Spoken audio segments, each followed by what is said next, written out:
Bismillahirrahmanirrahim. Assalamualaikum warahmatullahi wabarakatuh.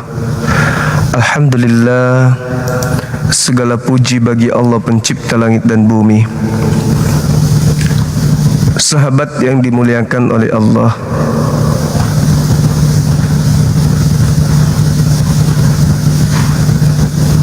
siang ini kembali kita jumpa. Tema kita terkait dengan Yesus palsu atau fitnah si Kristus palsu. Jadi ada Kristus palsu yang datang kepada utusan Dia untuk mengajak manusia mempertuhankan dirinya selain dari pencipta langit dan bumi.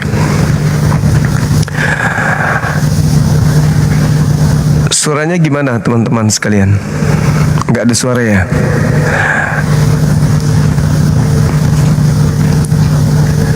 Nggak ada suara. Kalau di sini, kalau yang di Bang Suma, saudara-saudara akan melihat Bang Suma sendiri yang lagi live. Tidak akan nampak musuh. Makanya kalau mau masuk di Zulkifli Emabas Official. Kalau yang ada di Bang Suma 01, itu nantinya cuman suara Bang Suma doang yang didengarkan. Tidak mendengarkan suara yang ada di di Komal Bang Suma. Suaranya ribut kan? Nah itu dia makanya. Jadi teman-teman pindah aja di sebelah.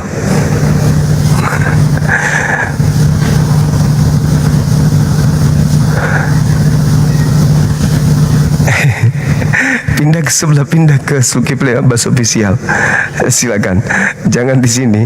Di sini tak ada suara dan di sini kameranya masih pakai kamera tahun 70-an. Jadi pindah ke Bang Suma 01. Ya teman-teman ya. Allahu Akbar.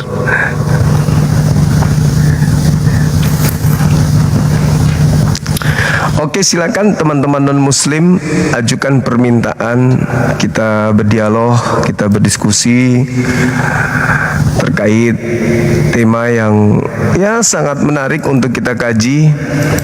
Bagaimana orang-orang di luar daripada pengajaran Bani Israel itu menyembah kepada selain Tuhan mereka yang diajarkan oleh para nabi. Nah, untuk itu kita bahas apa yang ada di dalam kajian-kajian antara Islam dan Kristen, khususnya tentang sosok Yesus ini. Kalau kami di Islam menyebutnya Nabi Isa alaihissalam. Al-Quran menjelaskan adanya Yesus yang menyatakan kepada Bani Israel agar waspada kepada Yesus palsu yang datang menyesatkan dengan memakai nama Dia. Seperti itu.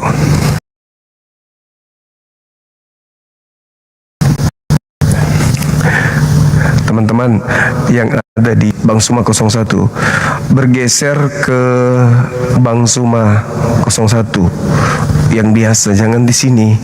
Ada 200 teman-teman yang lagi live di sana. Pindah. Ini hanya natur kedua.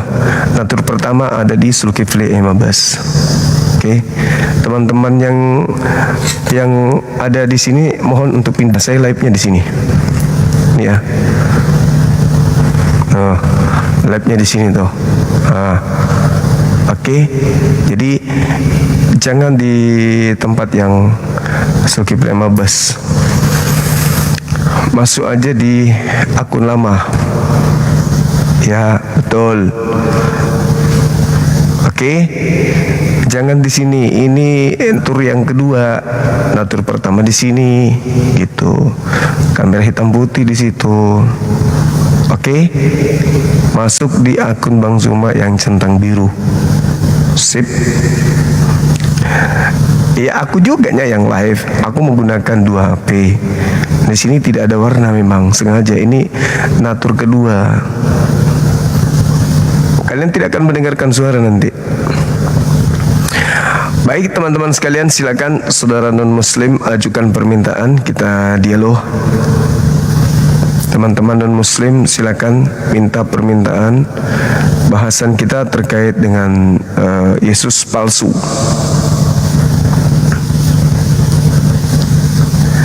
Apakah Yesus palsu itu ada?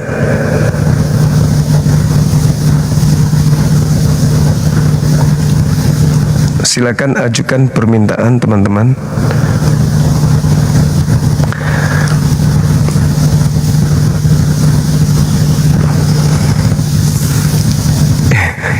Berisik ya, udah kayak gitu teman-teman, kita agak bingung nih. Baik. Oke, saya hentikan di Bang Zuma. Semuanya bergeser ke Bang Zuma official yang centang biru. Bingung teman-teman di sana. Assalamualaikum.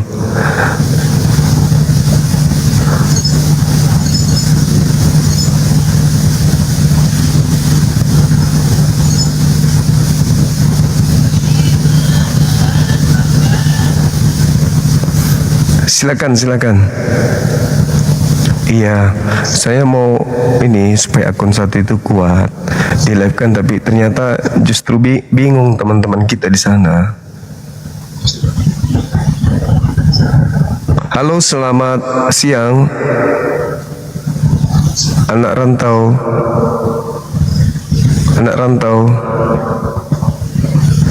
Semangat siang. Halo. Anak rantau selamat siang. Masih jaringan ya? Gak bisa ya?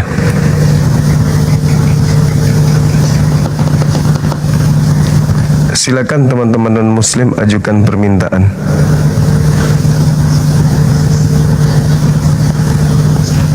Ya, jadi kalau kita berbicara mengenai tema ini, Yesus yang asli itu yang datang kepada kaumnya Bani Israel, yang mengajak Bani Israel untuk kembali kepada hukum Tuhan yang diajarkan oleh Nabi Musa alaihi salam. Nah, sedangkan yang datang kepada saudara-saudara kita Kristen adalah dia yang tidak lagi mengajak pengikutnya untuk taat kepada hukum Taurat. Tidak lagi, melainkan yang taat kepada hukum yang hanya berlandaskan kepada iman. Sedangkan Yesus sendiri menekankan bahwa tidak boleh meninggalkan Taurat itu. Kristen melalui Yesus yang datang kepada Paulus mengajarkan bahwa tidak lagi hidup di bawah hukum Taurat, tetapi hidup di bawah iman. Itu diterangkan di kitab mereka di Roma 3, bahwasanya mereka tidak lagi tunduk.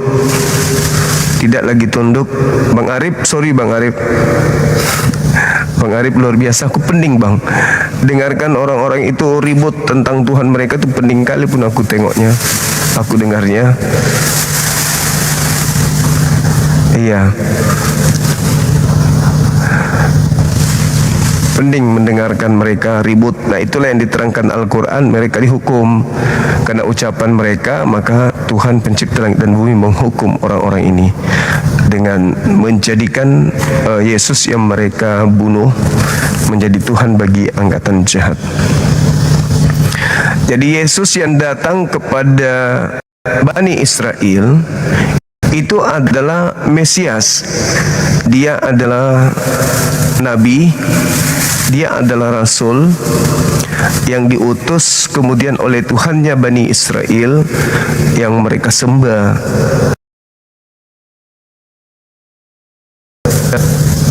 sebagai nabi dan ajarkan kalau dirinya itu adalah Tuhan yang setara atau sehakikat dengan pencipta langit dan bumi.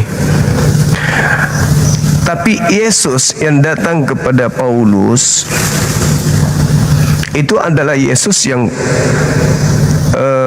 menjadi Tuhan, Karena kenapa dia menjadi Tuhan? Karena dia diangkat, dia dibuat menjadi Tuhan oleh Tuhannya Yahudi. Nah itu dia.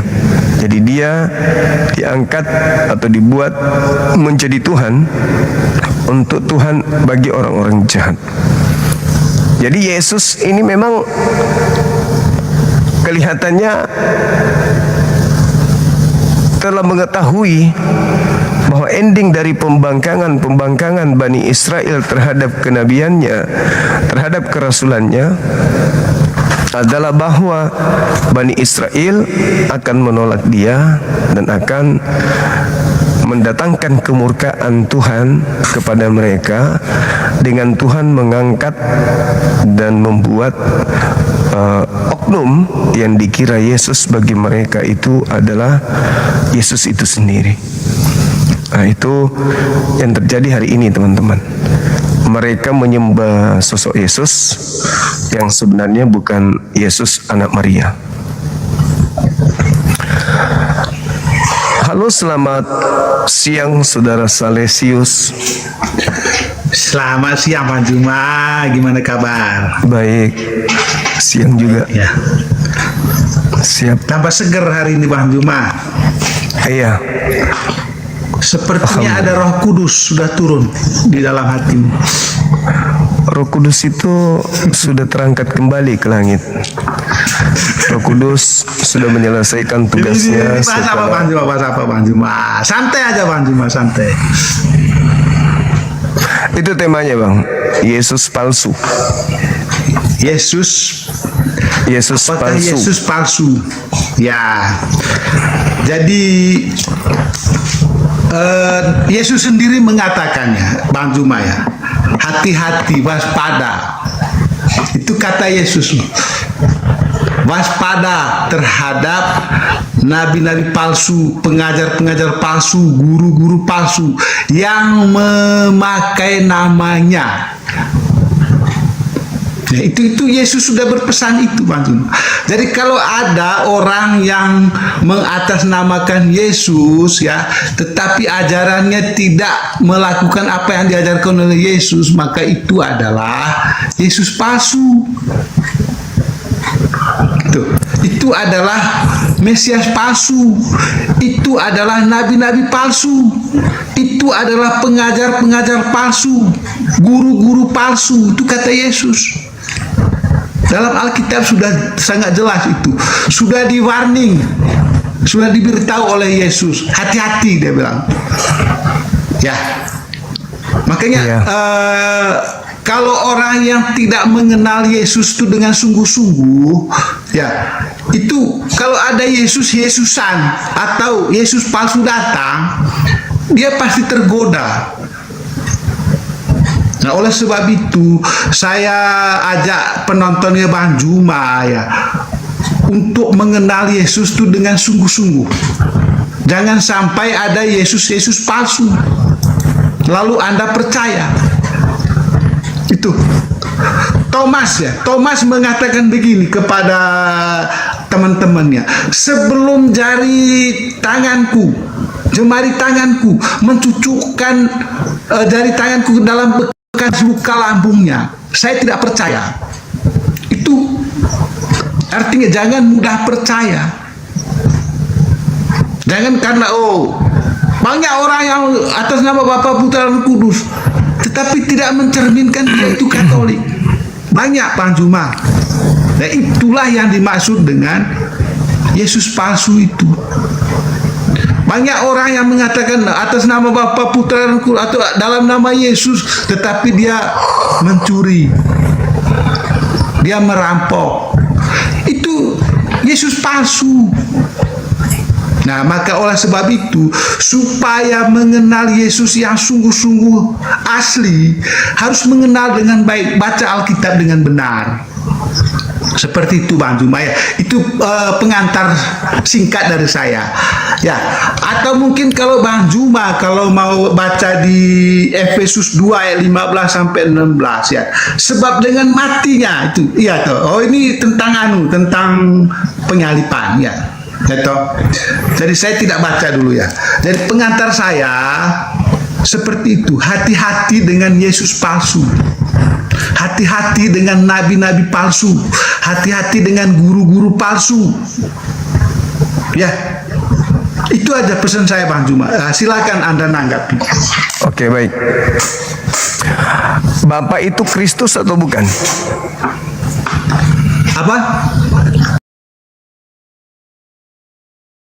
Bapak yang di surga itu Kristus atau bukan? Kalau Yesus itu Bapak itu sendiri atau bukan? Oh, bukan juga. Jadi Yesus itu bukan Bapak. Yesus bukanlah Bapa dan Bapa bukanlah Yesus. Oke, baik. Sekarang gini, ketika kita bicara di dalam kitab saudara, contoh misalnya dalam 1 Yohanes 2, nomor Yohanes 2, ya. 18 dikatakan begini. Anak-anakku, waktu ini adalah waktu terakhir. Seperti yang telah kamu dengar bahwa seorang antikristus akan datang. Sekarang telah bangkit banyak antikristus, itulah tandanya waktu ini adalah benar-benar waktu yang terakhir. Memang mereka berasal dari antara kita. Memang mereka berasal dari antara kita, tetapi mereka tidak sungguh-sungguh termasuk pada kita. Sebenarnya siapa yang mengaku murid Yesus tapi tidak sungguh-sungguh? Bukan benar-benar murid Yesus, cuma ngaku-ngaku doang. Ya, Di itu zaman yang saya bilang tadi, orang-orang yang memakai nama Yesus, tetapi dia bukan Yesus. Ya, Makanya ya, hati-hati. ya, betul. Ya, Orang-orang yang memakai nama Allah, tetapi dia itu bukan Allah. Jauh dari hidupnya itu, jauh dari Allah. ya, Itulah nabi-nabi palsu itu, pengajar-pengajar palsu. oke. Jadi kalau dia mengatakan saya atas nama Allah, berarti dia harus hidup sesuai dengan apa yang dikehendaki oleh Allah. Oke. Tetapi kalau dia mengaku Allah ada, tetapi hidupnya itu tidak sesuai dengan yang diharapkan oleh Allah, maka itu adalah palsu, Bang. Oke, Makanya baik. hati-hati. Oke. Hati-hati Jadi dengan nabi palsu.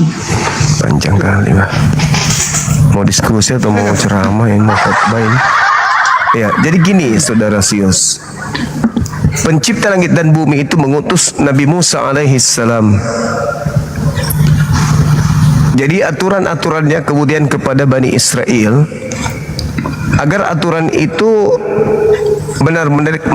benar-benar mereka jalankan dan tidak menambah dan tidak mengurangi. Kan gitu poinnya. Ya kan? Ya. Jangan kau menambah, jangan kau mengurangi. Terus kenapa Paulus menghentikan? Kembali Paulus lagi ya. Ya iya kan memang dia. Ya. Siapa lagi kalau bukan dia? Kenapa Paulus menghentikan hukum Taurat ini?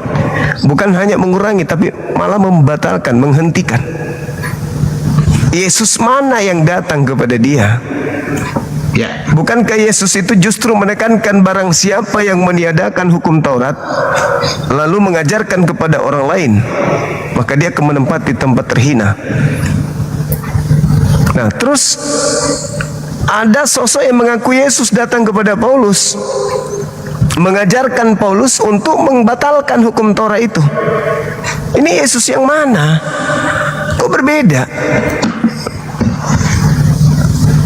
Kan Paulus mengatakan bahwa Injil yang diterimanya itu bukan dari siapa-siapa.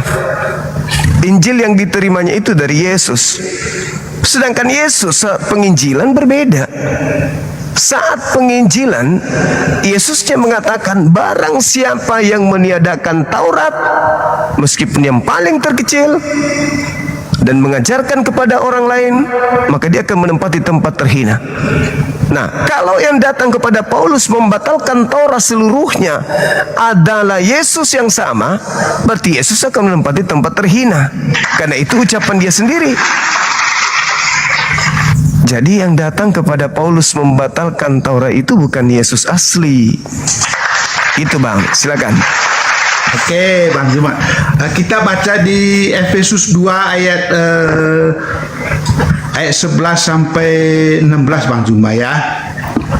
Karena itu ingatlah bahwa dahulu ya, karena itu adalah ini sebetulnya gini loh Bang Juma. Rasul Paulus itu tidak membatalkan hukum Taurat. Tidak, dia hanya mempertegaskan bahwa dengan matinya Yesus di kayu salib, maka hukum Taurat itu tidak berlaku lagi. Nah, apa bedanya? Bukan membatalkan. Apa bedanya? Karena apa? Karena apa Bang Juma? Bedanya di mana? Dengan matinya Yesus. Dengar dulu. Mohon dengar dulu. Jadi sebelum Yesus mati, itu ada orang-orang Yahudi yang berkelompok-kelompok hidupnya. Hidup sendiri-sendiri. Jadi ada tembok pemisah antara kelompok-kelompok itu.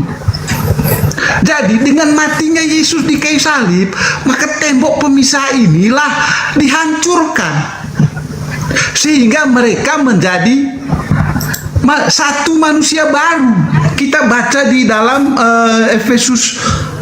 Efesus berapa ini? Efesus manusia baru ya toh.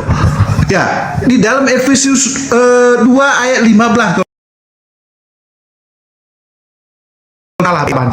Kalau hancurkan tembok-tembok pemisah ini, sehingga tidak ada lagi orang yang bersunat dan orang yang tidak bersunat, tidak ada lagi orang Yahudi ataupun orang non Yahudi, semua satu, didamaikan menjadi satu manusia baru, yaitu dalam Yesus Kristus. Ajaran siapa penegasan, itulah penegasan dari Rasul Paulus. Paulus. Ya kan? Dari Rasul Itu ajaran Paulus. Jadi bukan membatalkan. Bukan membatalkan. Lalu menggenapi. Karena apa? Karena semua dari tembok-tembok pemisah tadi, Yesus telah hancurkan semuanya supaya menjadi satu. Kata siapa? Loh, itu kan kata Paulus toh. Ya Paulus. Itulah makanya aku bilang. Dengar dulu. Apakah itu merupakan membatalkan hukum Taurat? Tentu tidak. Iya dong. Lo kok tidak? Oh enggak, itu hanya menggenapi. Lo. Gimana itu hanya menggenapi Bang Juma. Kok menggenapi? Karena Yesus kan datang, ya Yesus datang itu bukan untuk membinasakan, bukan. Dia datang untuk menyelamatkan. Ya, dengan cara apa? Nah, hukum Taurat mengatakan, ya dengan cara mendamaikan semua orang. Maksudnya gimana? Nah, kan hukum Taurat mengatakan begini. Hukum Taurat mengatakan gigi ganti gigi. Iya, memang harus wajib. Ganti tulang. Terus mata ganti mata. Betul. Artinya apa? Apa? Misalnya aku membunuh, berarti aku harus balas Sahabat dengan syukran. Ya memang itu ajaran Yesus.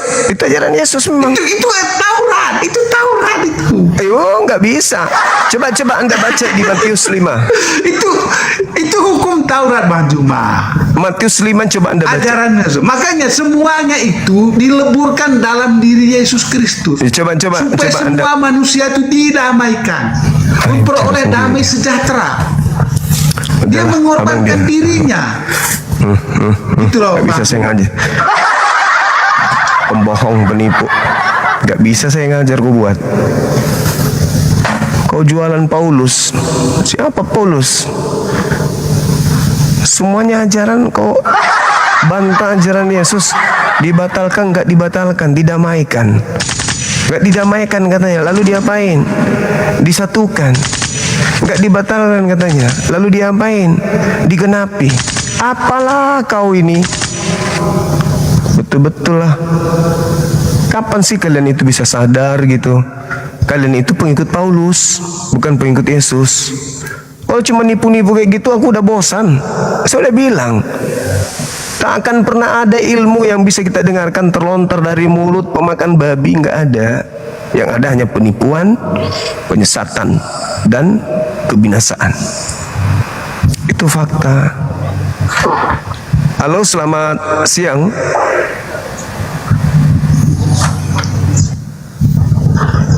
Ayo naik, jangan cuman typing di bawah, naik ke atas. Anda baca pengajaran Yesus di dalam Matius 5 nomor 20 sampai nomor 48. Baru Anda boleh ngoceh. Paulus, semua ngoceh. Kalian hadapi Yesus dengan ajaran Paulus. Ini sekarang kalian menghantam menghantam Yesus dengan ajaran Paulus. Kalian ini pengikut Paulus memang. Karena yang datang kepada Paulus itu Yesus palsu.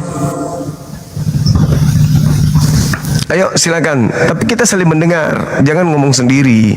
Saya bukan jemaat gereja, saya Muslim yang ngerti Bible. Bukan jemaat gereja yang tidak paham Bible. Saya pertama sudah Muslim, kedua paham Bible lagi. Oke. Halo, selamat siang. Selamat siang Bang Juma. Katolik Protestan Bang? Muslim. Oh. Cuma sampaikan saya sama Bang Juma ketika menjelaskan tidak usah ikut-ikutan terprovokasi lah, mau bicara-bicara yang keras atau apa, santai aja lah gitu, tidak ada masalah. Begitu saja kalau menyampaikan kepada Oten. Kau di toilet sana, sedot air toilet. Isap itu air toilet sampai otakmu bengkak.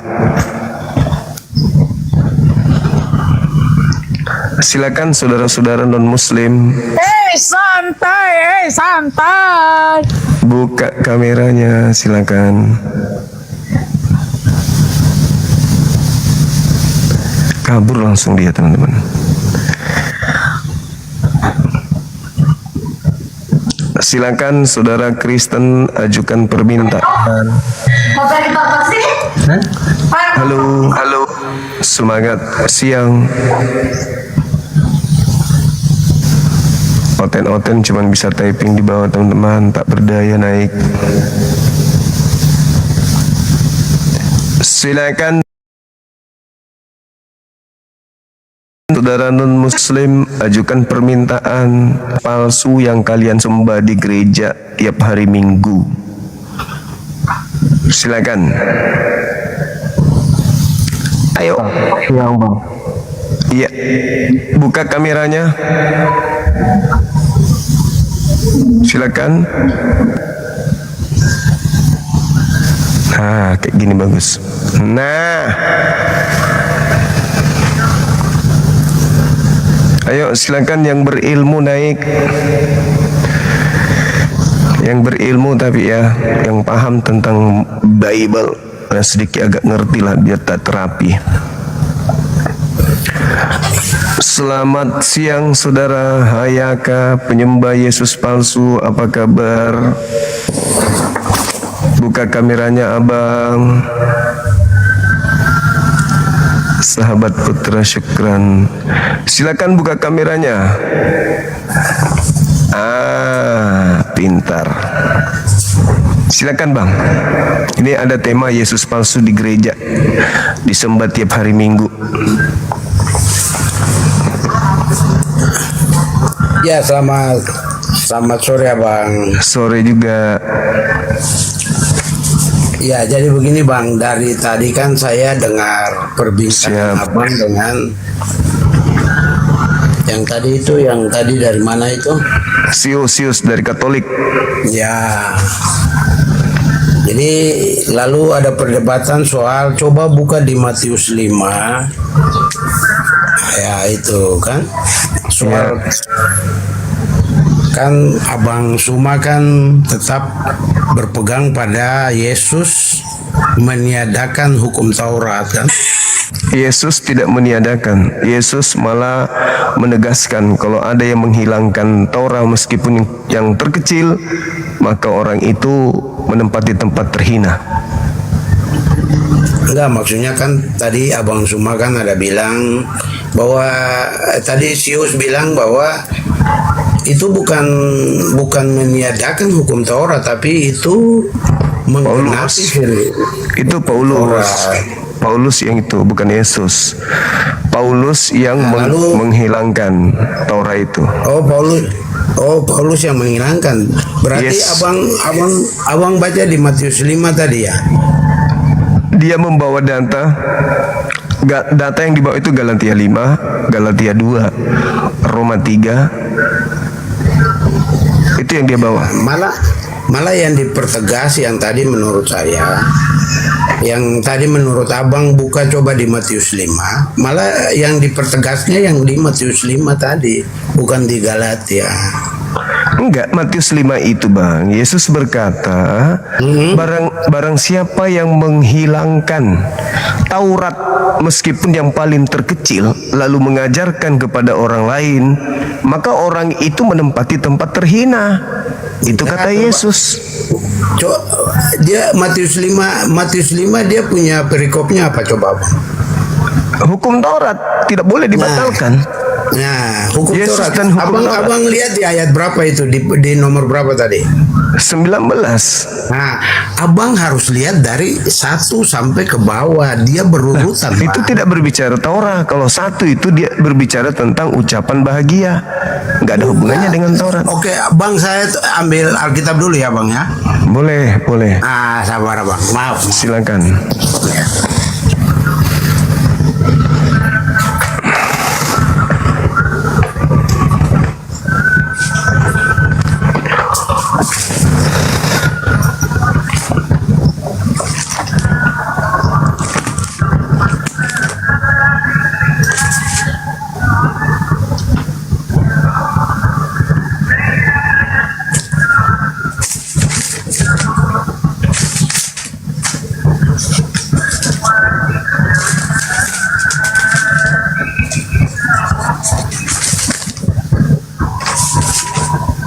Saat wifi di wisata habis kotanya, iya.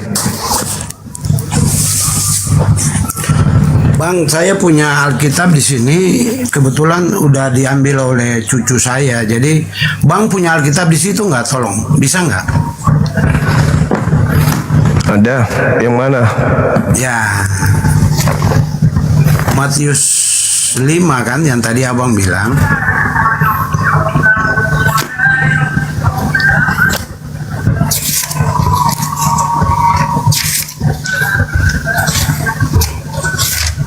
Matius pasal 5 ayat 1. Coba abang baca di situ.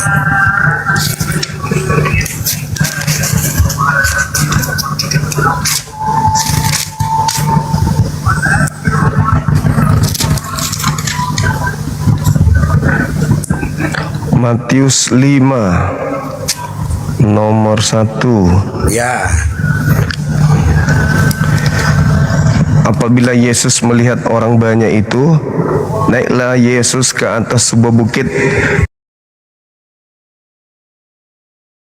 Setelah ia duduk, muridnya pun dan membuka mulutnya sambil mengajar mereka itu. Katanya, berbahagialah segala yang rendah hatinya, karena mereka itu yang mempunyai kerajaan surga. Berbahagialah segala orang yang berduka cita, karena mereka itu Bang, akan maaf Bang, itu Matius ya atau bukan Bang? Matius 5 kan?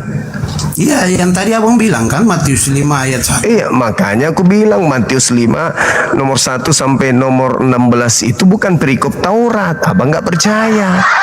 Yang Taurat yang itu tadi yang tadi abang bilang di Matius berapa yang 20 Matius ya? 5 nomor 19 sampai 48 itu baru Taurat. Alamak. Kabar, kita jeda dulu Bang, baru saya naik ulangnya. Saya lihat di HP dulu Bang. Boleh. Saya punya HP. Ya. Padahal jelas-jelas loh Bang, Yesus mengatakan, jikalau Roh Kudus ada di dalam dirimu, kau akan mengingat semua perkataan yang telah aku katakan kepadamu. Kok justru aku yang mengingat? Berarti Roh Kudus itu ada sama aku, bukan sama kalian. Sebab apa yang tidak mungkin dilakukan hukum Taurat karena tak berdaya oleh daging, telah dilakukan oleh Tuhan dengan jalan mengutus anaknya sendiri dalam daging, yang serupa dengan daging yang dikuasai dosa karena dosa. Ia telah menjatuhkan hukuman atas dosa di dalam daging.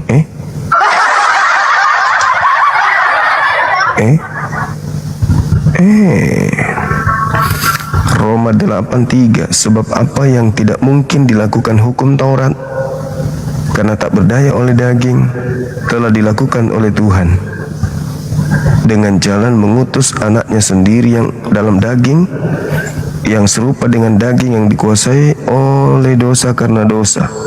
Ia telah menjatuhkan hukuman atas dosa di dalam daging.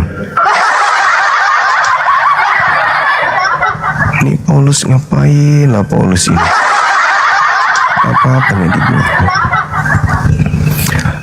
Jadi teman-teman sekalian, kalau kita membaca ya di dalam Matius 5 itu ajaran Yesus yang asli, Yesus asli, bukan yang datang ke Paulus. Dia mengatakan gini, jangan kamu menyangka aku datang untuk meniadakan Taurat. Aku datang bukan untuk meniadakan, melainkan untuk menggenapi. Menggenapi itu melengkapi, menyempurnakan. Sesuatu yang tidak sempurna disempurnakan oleh Yesus.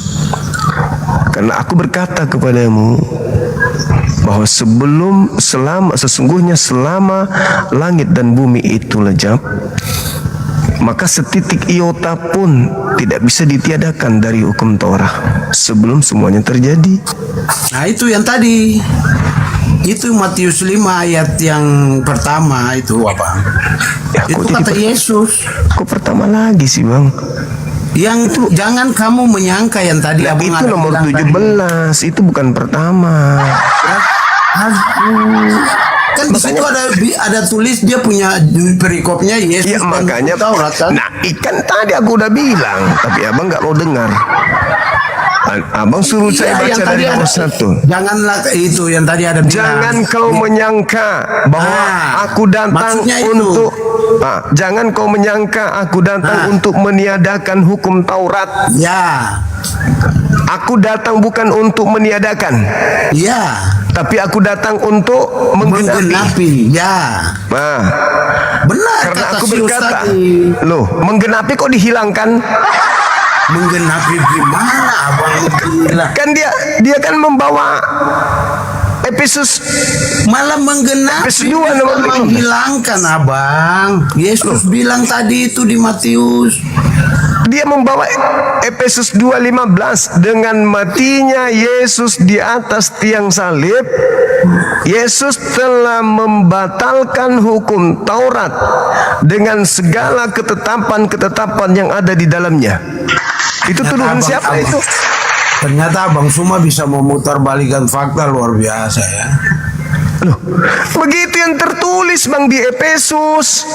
Bukan yang tadi saya bilang Matius 5 tadi. Matius 5:17, jangan kau menyangka aku datang untuk meniadakan hukum Torah.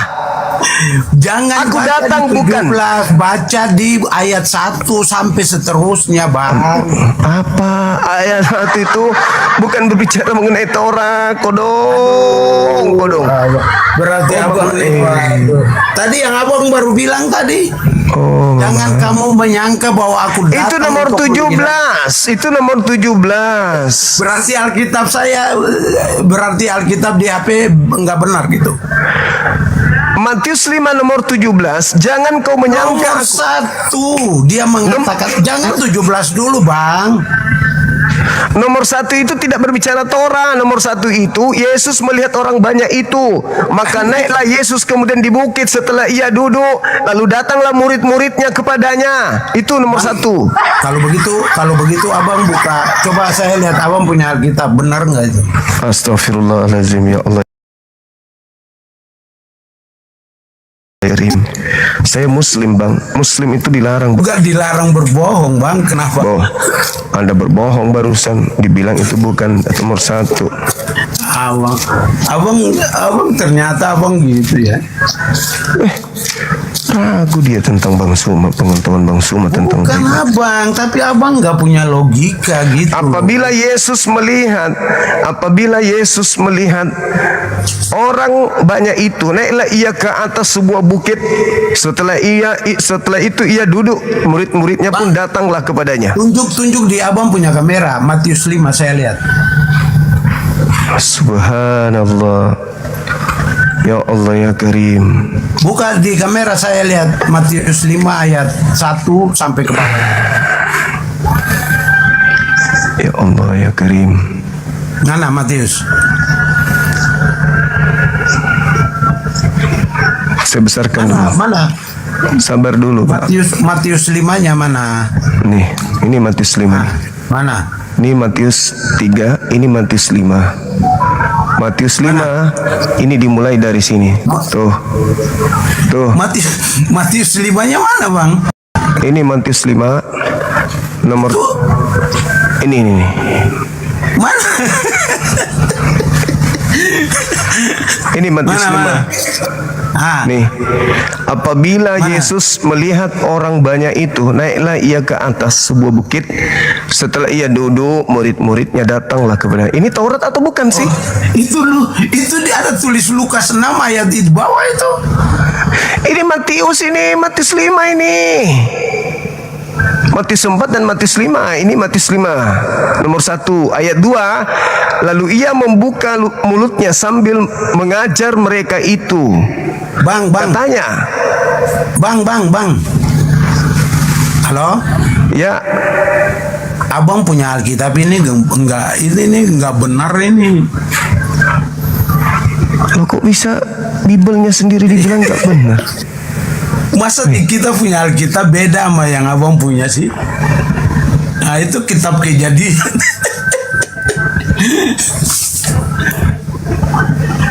Bang, berarti selama ini abang belajar dari Alkitab yang salah, Bang.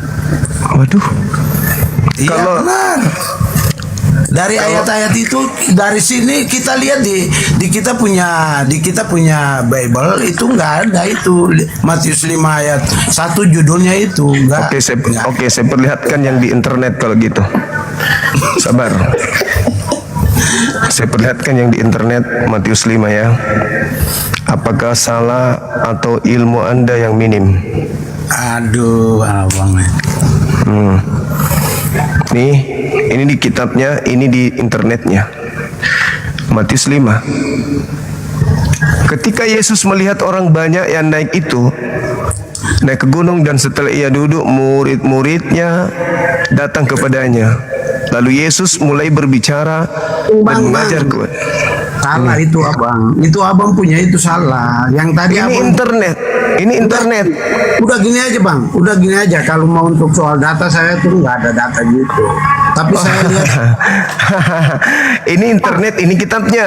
Nih. Bang. Allahu Akbar. Habis itu Anda mengatakan Anda tidak punya data. Mau melawan saya yang main data. Lucu abangku ini. Bang, data abang itu dia berlainan dengan kita punya Bible. Gimana agamamu itu beda-beda? Abang bilang tadi itu, yang tadi. Kenapa agamamu beda-beda kitabnya? Bang, janganlah kamu menyangka bahwa aku datang bukan untuk menghilangkan. Itu nomor 17. Itu nomor 17. Berarti Bible-nya salah. Astagfirullah. Bang.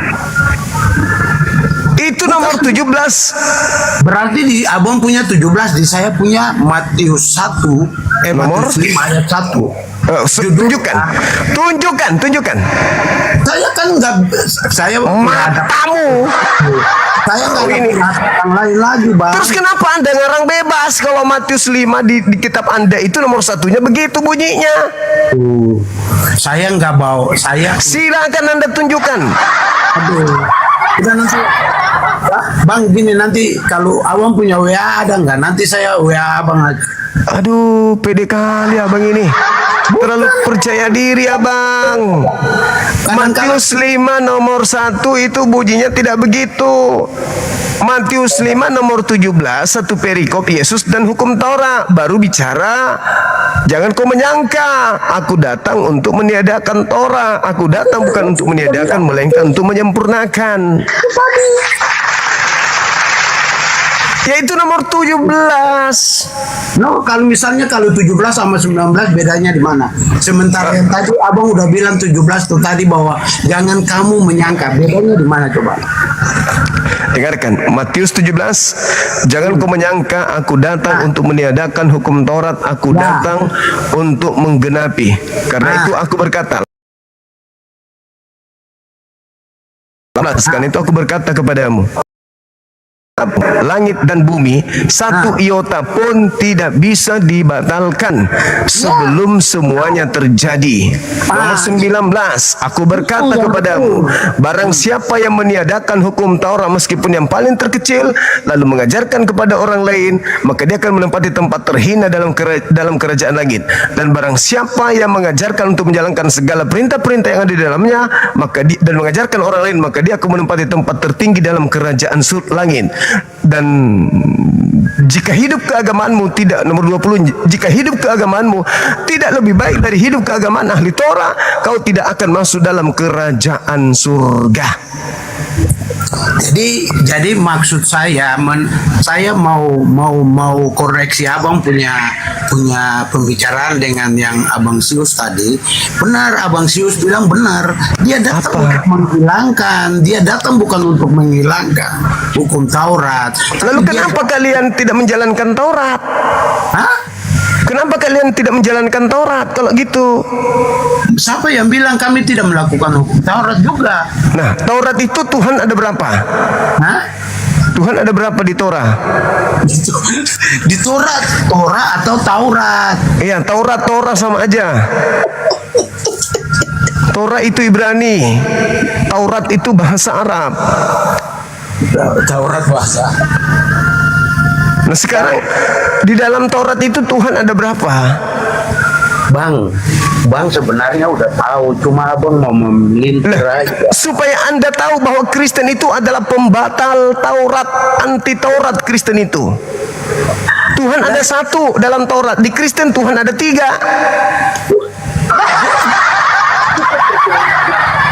Kristen bang, bukan Tuhan ada 3, Tuhan ada 1.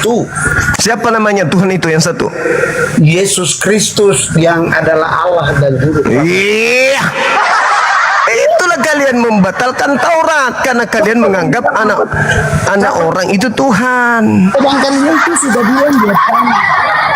Itulah Anda batalkan Taurat itu. Kalau abang bilang kami membatalkan Taurat, berarti itu abang Sekarang Anda ibadah di mana? Di sinagoge atau di gereja? Ya, bagaimana? Anda ibadah di mana? Di sinagoge atau di gereja? Di gereja dong. Iya. Apakah Taurat mengajarkan di gereja atau di sinagoge? Ya? Itu Taurat. Taurat mengajarkan ibadah Sabtu atau ibadah Minggu? Tapi di Israel juga ada orang yang Ibadah Sabtu atau Minggu di Taurat? mulai lagi. Kalian jangan menyamar-nyamar. Bang tahu. Sunat kulub atau tidak sunat kulub di Taurat? Bang, abang tahu. Itu juga ada yang Nggak urus. Yang pasti di dalam Bible, kitabnya Kristen Perjanjian Baru dilarang bersunat. Galatia 5 nomor 2. Barang siapa yang menyunatkan kulupnya, Yesus Kristus tidak berguna baginya. Aku berkata kepadamu sekali lagi, jikalau kau mengharapkan ada kebenaran dalam hukum Taurat, maka sia-sialah kematian Kristus. Kalau soal bicara-bicara memutarbalikan fakta, abang jago. Apa sih orang ini? Abang istirahat dulu sana. Cebok sana, cebok sana, cebok.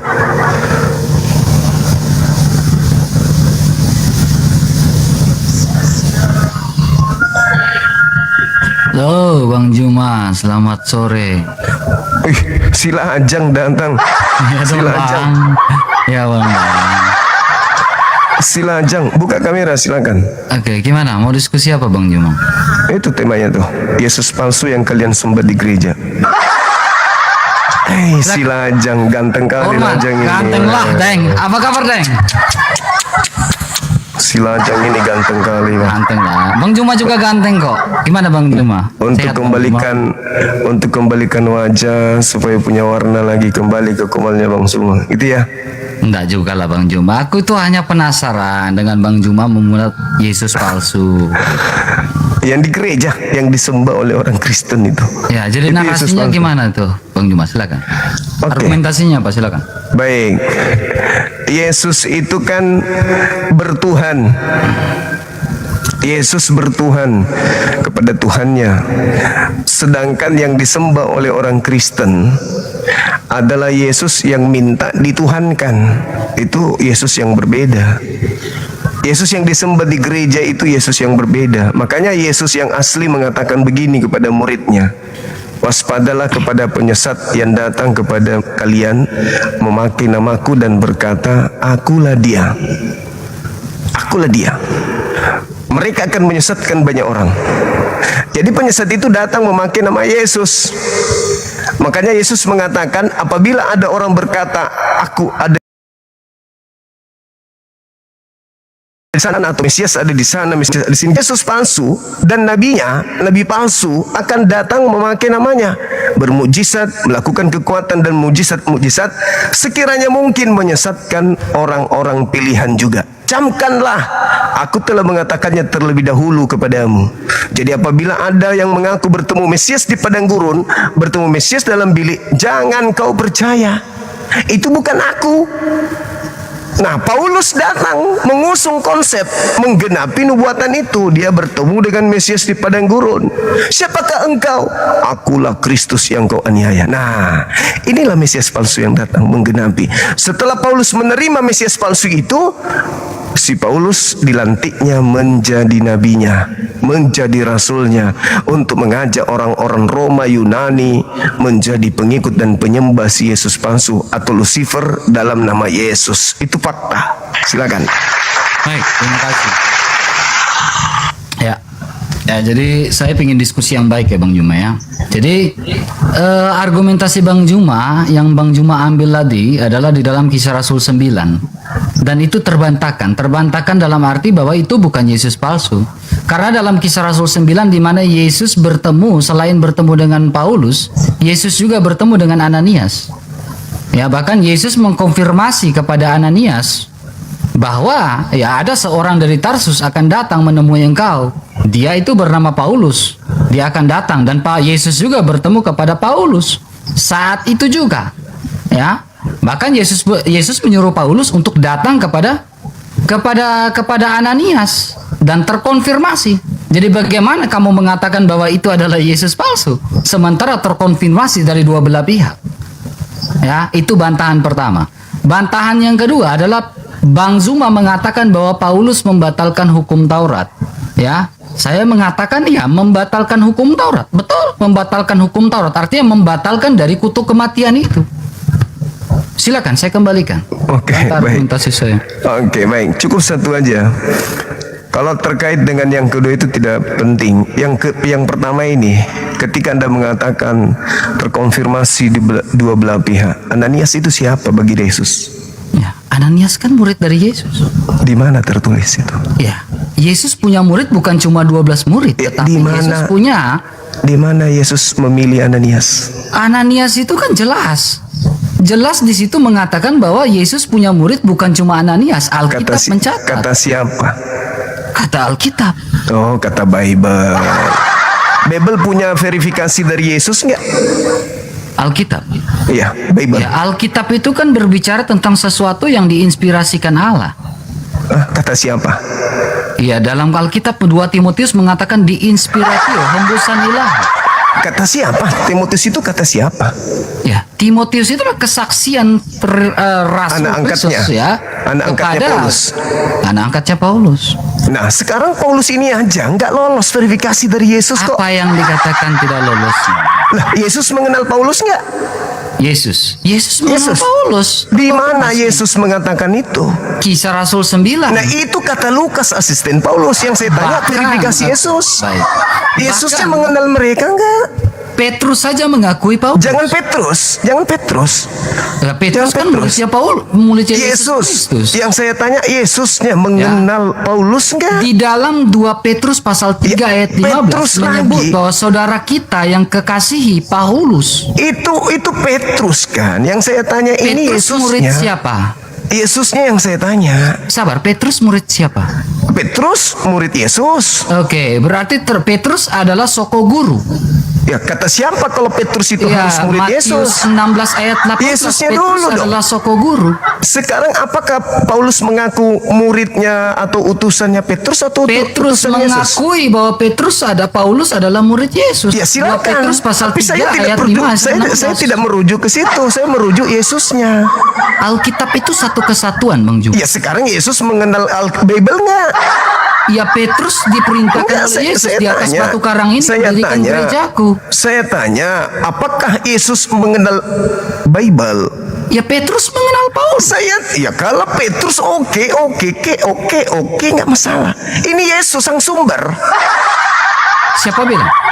Yesus kan yang menerima firman dari Elohim kan Yesus. Menerima. Dia Yes. sehakikat dengan sang Bapa. Oh, kata siapa? Yohanes 10 ayat 30. Wadah, itu bukan bicara mengenai hakikat. Itu Lah, bukan jelas berbicara di mengenai situ. hakikat. Kalau Anif haaf ekat anakmu. apa maksudnya itu? Bicara tentang Aku keesaan mengenai satu. Allah. Mana ada berbicara mengenai keesaan? Kalau dia berbicara mengenai keesaan, kenapa Yohanes 8 nomor 42, aku datang bukan atas kehendakku. Lalu atas kehendak siapa?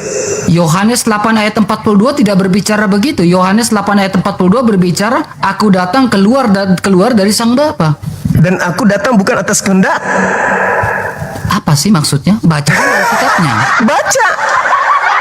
Artinya, Yesus keluar dan datang dari sang Bapa, Dan dia aku adalah datang sang bukan firman. kata Yohanes siapa? 1 ayat 1. Dan aku datang bukan atas kehendakku. Lalu atas kehendak siapa? Kehendak Bapa yang mengutus. Ya, katanya Bapak. Tapi tadi katanya sehakikat sang Bapa sehakikat. dan sama dalam kodrat ilahinya. Tapi katanya tadi sehakikat. Sama dalam kodrat ilahinya. Ada Artinya, berapa ilahi? satu esensi ilahi. Terus kenapa dia nggak mengatakan Dalam datang 3 atas pribadi, kehendakku? hipostasis. Sekarang siapa yang mengatakan aku datang bukan atas kehendakku? Siapa yang bilang Siapa gitu? yang ngomong? Siapa yang ngomong?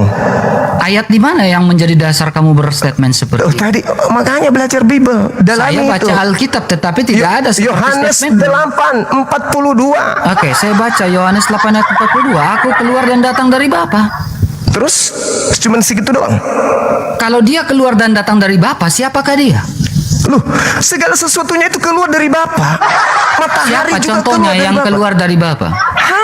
Dikatakan Yesaya 55 nomor 11. Firman yang keluar dari mulutku tidak akan kembali kepadaku dengan sia-sia sebelum segala sesuatunya itu terjadi. Daftar Mazmur Elohim 33 nggak di nomor situ? 9. Di situ daftar Mazmur, dengar, Mazmur 33 nomor 9. Tuhan hanya memberi perintah, berarti keluar kan dari mulut? Oke, apa perbedaan antara hologos dan juga remata? Kalau remata dan hologos itu hanya pemaknaan saja. Hologos Tidak itu bisa seperti perkataan-perkataan. Kata siapa? Dalam hologos, konteks, baik silakan. Hologos itu perkataan. Itu perkataan Tuhan. Sama dengan remata. Remata juga perkataan Tuhan. Lalu Oke. apa yang Anda ingin katakan? Ketika Anda Apa yang- mengatakan bahwa hologos dan remata itu sama, Ah. Bang Juma, dalam Yohanes pasal 12 ayat 48, barang siapa menolak aku, ya, dan tidak menerima perkataanku, perkataan, ya di sini diterjemahkan remata. Ia sudah ada hakimnya yaitu firman. Yang pernah aku katakan. Perkataan dan firman ini sama atau tidak? Sama. Siapa bilang sama? Kenapa Saya kalau yang sama, barusan kenapa? mengatakan. Tidak bisa. Dalam Kok teks nggak Yunani bisa? menggunakan remata dan juga hologos. Faktanya ketika berbicara hologos itu berbicara mengenai perkataan. Perkataan yang dibukukan, bukan perkataan yang menjadi daging. Dalam Yohanes 1 ayat 1 tidak pernah mengatakan itu adalah horemata, tapi hologos. Sama, tetapi ketika berbicara mengenai kitab itu ada berbicara mengenai Argumentasi logos. Bang Juma mengatakan sama itu apa? Di dalam Kisah Para Rasul 1 nomor 1, di situ dikatakan bahwa kitab itu juga disebut logos. Nah ini. Hai Theophilus dalam bukuku. Buku di situ logos. Oke, Kisah Rasul 1 ayat 1. Kita lihat. Sabar, tenang Bang Juma. Coba. Hah, itu Kisah Rasul logos. 1 ayat 1 ya. Ton proton logon, bukan hologos. Itu sama logos dengan logon. No, Ketika berbicara- Yohanes 1 ayat 1 kata siapa? hologos. Kata siapa beda? Itu os es di situ kenapa merujuk ke Logos dan hologos sama atau tidak? sama? Kata siapa sama? Sama. Oh, itu adalah definite artikel. Bagaimana kau mengatakan sama?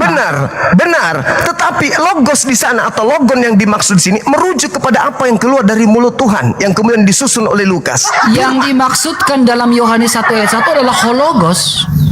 Terus apa hubungannya?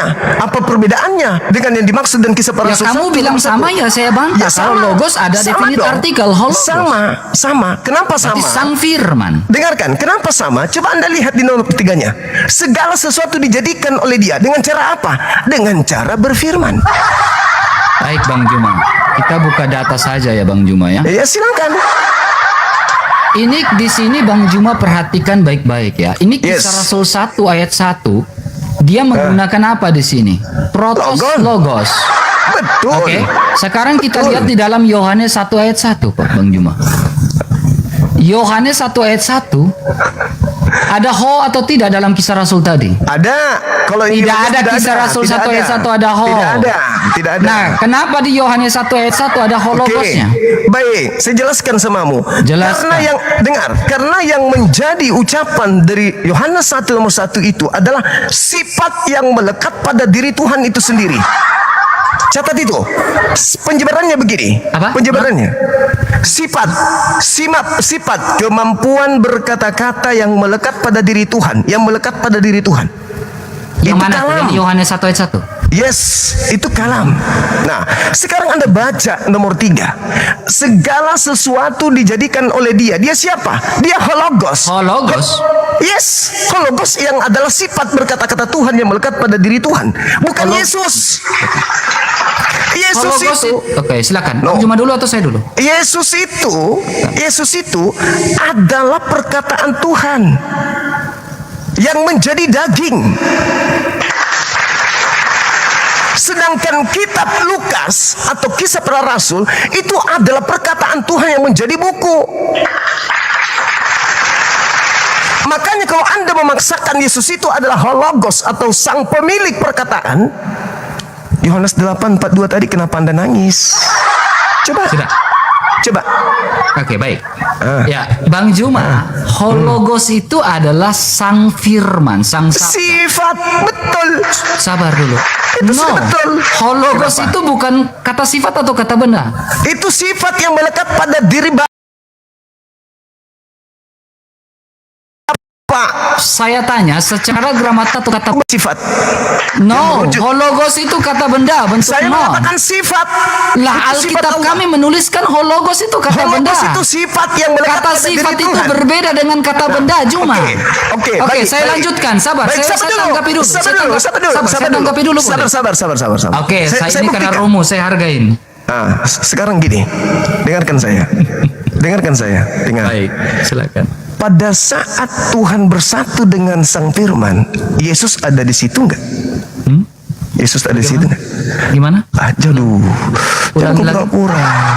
Pada saat Sang Logos, Sang Firman, Sang Sifat yang melekat pada Tuhan, sifat Tuhan yang melekat pada Tuhan itu, ada enggak Yesus di situ? Allah itu divine simplicity. Oh, ada Yesus enggak di situ?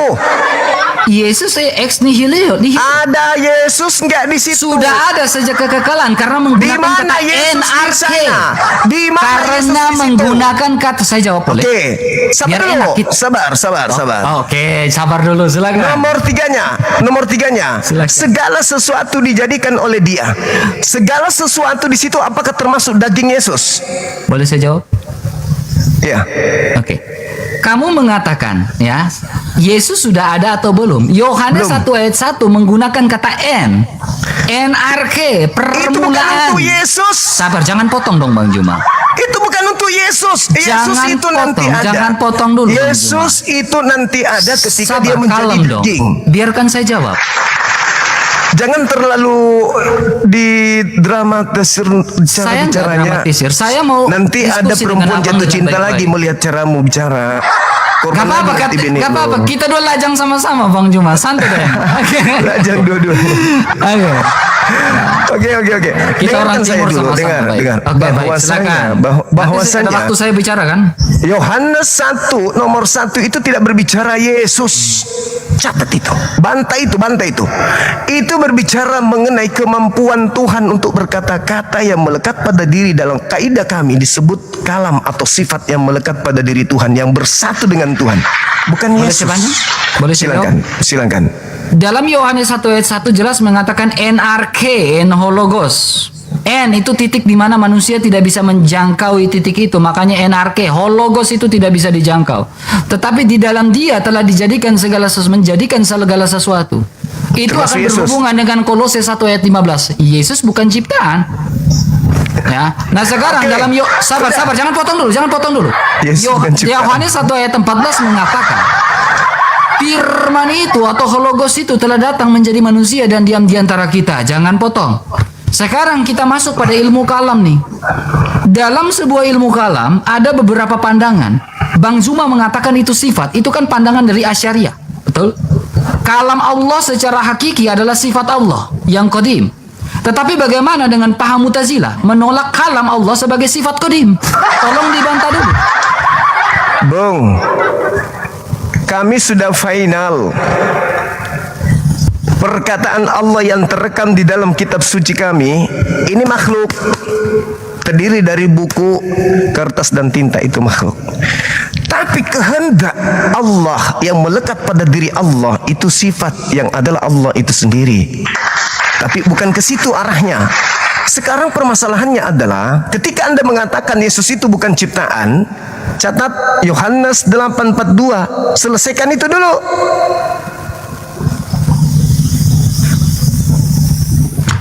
Mau saya jawab? Silakan, selesaikan Yohanes 8:42. Yohanes 8 ayat 42 jelas mengatakan dia yang datang dan keluar dari Sang Bapa. Dia ini siapa? Aku, Yesus. Yesus sebagai apa? Dalam Jangan Yohanes sampai di situ. Jangan curang Yohanes dalam 10 berdiskusi. ayat 30 jelas Yohanes mengatakan bahwa 8. Yesus sehakikat dengan Bapa. Yohanes 8 nomor 42 Alkitab selesaikan. tidak bisa kau tafsir hanya sepenggal-penggal. Alkitab itu satu Kau yang kesatuan. mentafsirkan sepenggal. Saya Yohanes tidak 8. menafsirkan sepenggal. Yohanes 8:42, kenapa kamu nggak selesaikan satu ayat? Ya Kamu nggak Alkitab berani. itu Alkitab Kamu nggak menjawab berani. Alkitab dong. Kau nggak berani kan? Saya Kau nggak berani menjawab. Justru saya berani. selesaikan. Justru Coba saya berani selesaikan. debat satu arah di sini. Coba selesaikan. Bang Juma tidak berani melakukan sebuah komparasi dengan kalam. Coba selesaikan. Coba Kalam Allah selesaikan. seperti apa dengan paham Coba Mu'tazilah dan Asy'ariyah selesaikan itu Yohanes berbeda-beda. 8:42, berani nggak? Saya sudah menjawab. Coba selesaikan satu ayat itu. Yesus datang, keluar dan datang dari Sang Bapa. Dan dia datang atas kehendak siapa? Apakah ayat itu mengatakan bahwa dia secara eksplisit dia adalah ciptaan? Dengar, dia datang atas kehendak siapa? Kehendak Sang Bapa. Nah, bukan kehendak dia kan? Ya, sekarang kita bisa jawab dari mana? Bagaimana kita bisa mengatakan memang kehendak Sang Bapa? Betul. Berarti Yesus itu ciptaan. Ayat itu tidak mengatakan Yesus adalah ciptaan. Coba.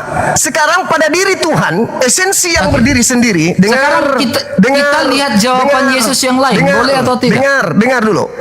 Silakan. Pada hakikat Bapa sebelum ada Yesus, kehendak ada berapa? Oke, saya jawab ya. Kehendak ada berapa Saya jawab pada diri pakai Bapa? Alkitab. Yesus menjawab Yohanes 17 ayat 22. Saya tidak tanya itu. Dan aku telah memberikan kepada Saya mereka kemuliaan yang tidak engkau tanya berikan itu. kepadaku supaya mereka menjadi satu sama seperti kita adalah satu. Saya tidak tanya itu. Hancur kau nanti kau bahas. Oh, jelas di situ mengatakan Dengar. kita Kenapa kamu adalah takut? satu. Kenapa kamu takut? Kenapa kamu takut Yohanes Saya 8 tidak itu? takut Bang Juma, makanya saya Terus berani kenapa debat kamu satu nggak arah. selesaikan? Karena saya berani Kenapa? dengan Alkitab saya. Kenapa? Apa artinya kalau banyak begini? Saya tidak pernah takut bahas Alkitab saya. Memang saya yakin istrimu aja kok labrak.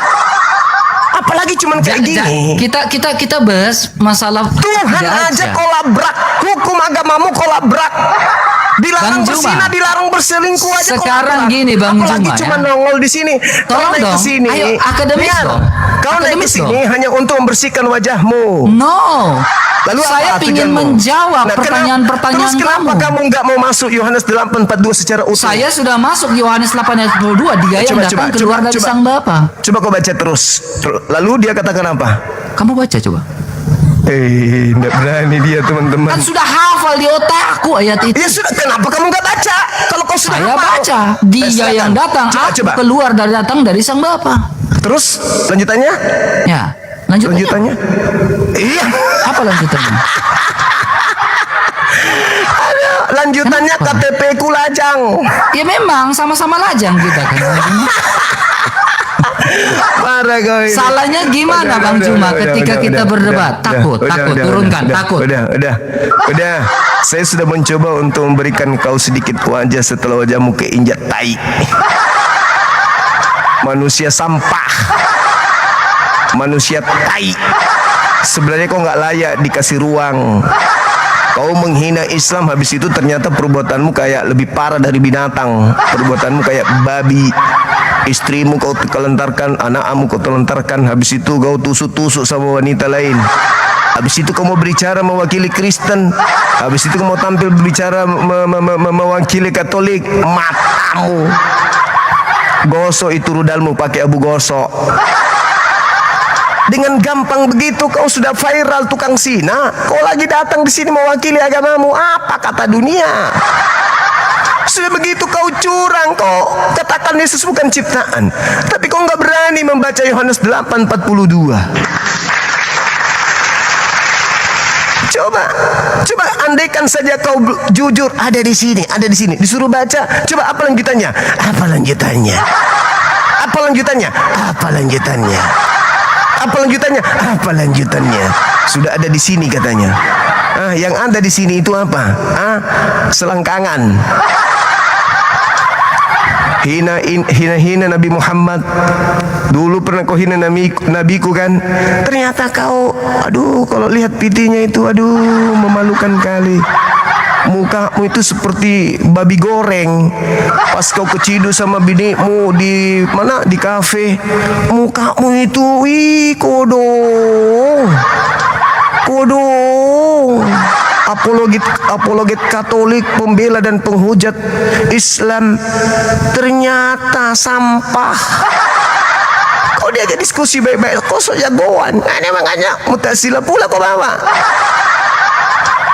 Kau ingin membahas apa di Islam? Yesus palsu di Islam? Gak ada Yesus palsu di Islam. Pahami itu. Isa palsu ada, yang kau sembah itu. KTP lajang, tukang selengker, mau membersihkan wajah karena sudah tak ada lagi. Komalnya tinggal 2 yang nonton. Mau naik ke sini cari, wah dia membela katanya Katolik di hadapan Bang Suma. Pret! Kamu pikir orang Katolik itu bodoh? Begitu kau sudah merasa mewakilkan mereka, tiba-tiba orang-orang itu kembali percaya samamu, kembali lagi samamu gitu. Kembali lagi kemudian percaya kau apologet gitu. Yang ada kau hancurkan mereka. Kau datang di sini bikin malu, kau disuruh baca Yohanes 8 malah Yohanes 10 nomor 10, Yohanes 10 nomor 30, Yohanes 17.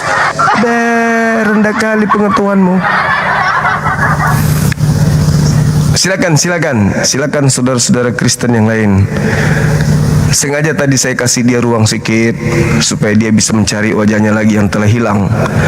Hilang wajahnya disebabkan karena kulupnya salah sasaran. Di dalam tubuhnya ada roh setan yang menghantarkan dia keselip di selangkangan wanita lain selain biniknya. Itulah RK. Yesus bukan ciptaan. Seperti dia mengaku, aku masih lajang. Halo, selamat sore. Teman-teman, api pusat ada nggak nih di bawah? Tolong dong, naik dulu dong. Dinda Kores, Dinda Nora, Handi, Aku ibadah dulu sebentar. Alhamdulillah. Assalamualaikum Dinda. Waalaikumsalam kandaku. Iya, iya dek. Saya ibadah dulu sebentar. Nah, Oke, siap. teman-teman jangan kemana-mana ya. Kita lihat teman-teman. Kita lihat kita tadi. Iya, balas Tak lihat si ya. balas si roti kampret tuh. Udah dengar gitu? Dia nggak berani baca Yohanes 8:42. Yohanes 8:42 Ya, harusnya itu. kan kalau udah hafal kan tinggal lanjut aja bacaannya. Tinggal Aku dilanjutkan datang, kalau udah aku hafal. datang, aku datang dan aku keluar dari Bapa dan aku datang bukan atas kehendakku sendiri. Nah sembunyikan gitu. Nah sembunyikan gitu. Aku datang bukan atas kehendakku sendiri. Berarti dia ciptaan. Karena Sang Yang Maha Berkehendak itu cuma satu. Sebelum Yesus dicipta kehendak Tuhan cuma satu, yaitu Dia yang berkehendak menciptakan Yesus. Makanya ketika Yesus datang menjadi ciptaan, Dia mengatakan, aku datang menjadi ciptaan bukan atas kehendakku. Berarti Yesus bukan Bapa itu sendiri, bukan sehakikat. Begitu, gitu Dinda. Saya ibadah dulu ya. Sama dia nggak mau ngaku sudah menikah kan KTP gula aja beda. Ibadah dulu teman-teman, jangan kemana-mana. Ya, Oke, Assalamualaikum siap, warahmatullahi wabarakatuh. Waalaikumsalam warahmatullahi wabarakatuh. Ya teman-teman pusat yang mau naik silahkan, kawan-kawan Kristen yang mau naik berdiskusi. Ntar aku monitor pakai HP satu lagi. Silakan teman-teman.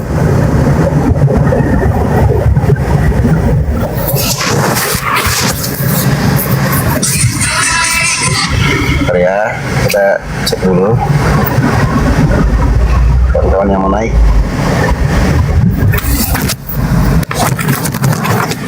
Silakan teman-teman pusat yang mau naik berdiskusi. Teman-teman pusat yang mau naik berdiskusi.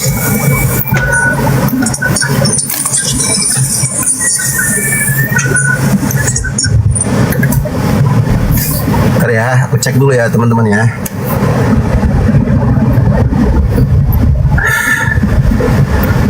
RK.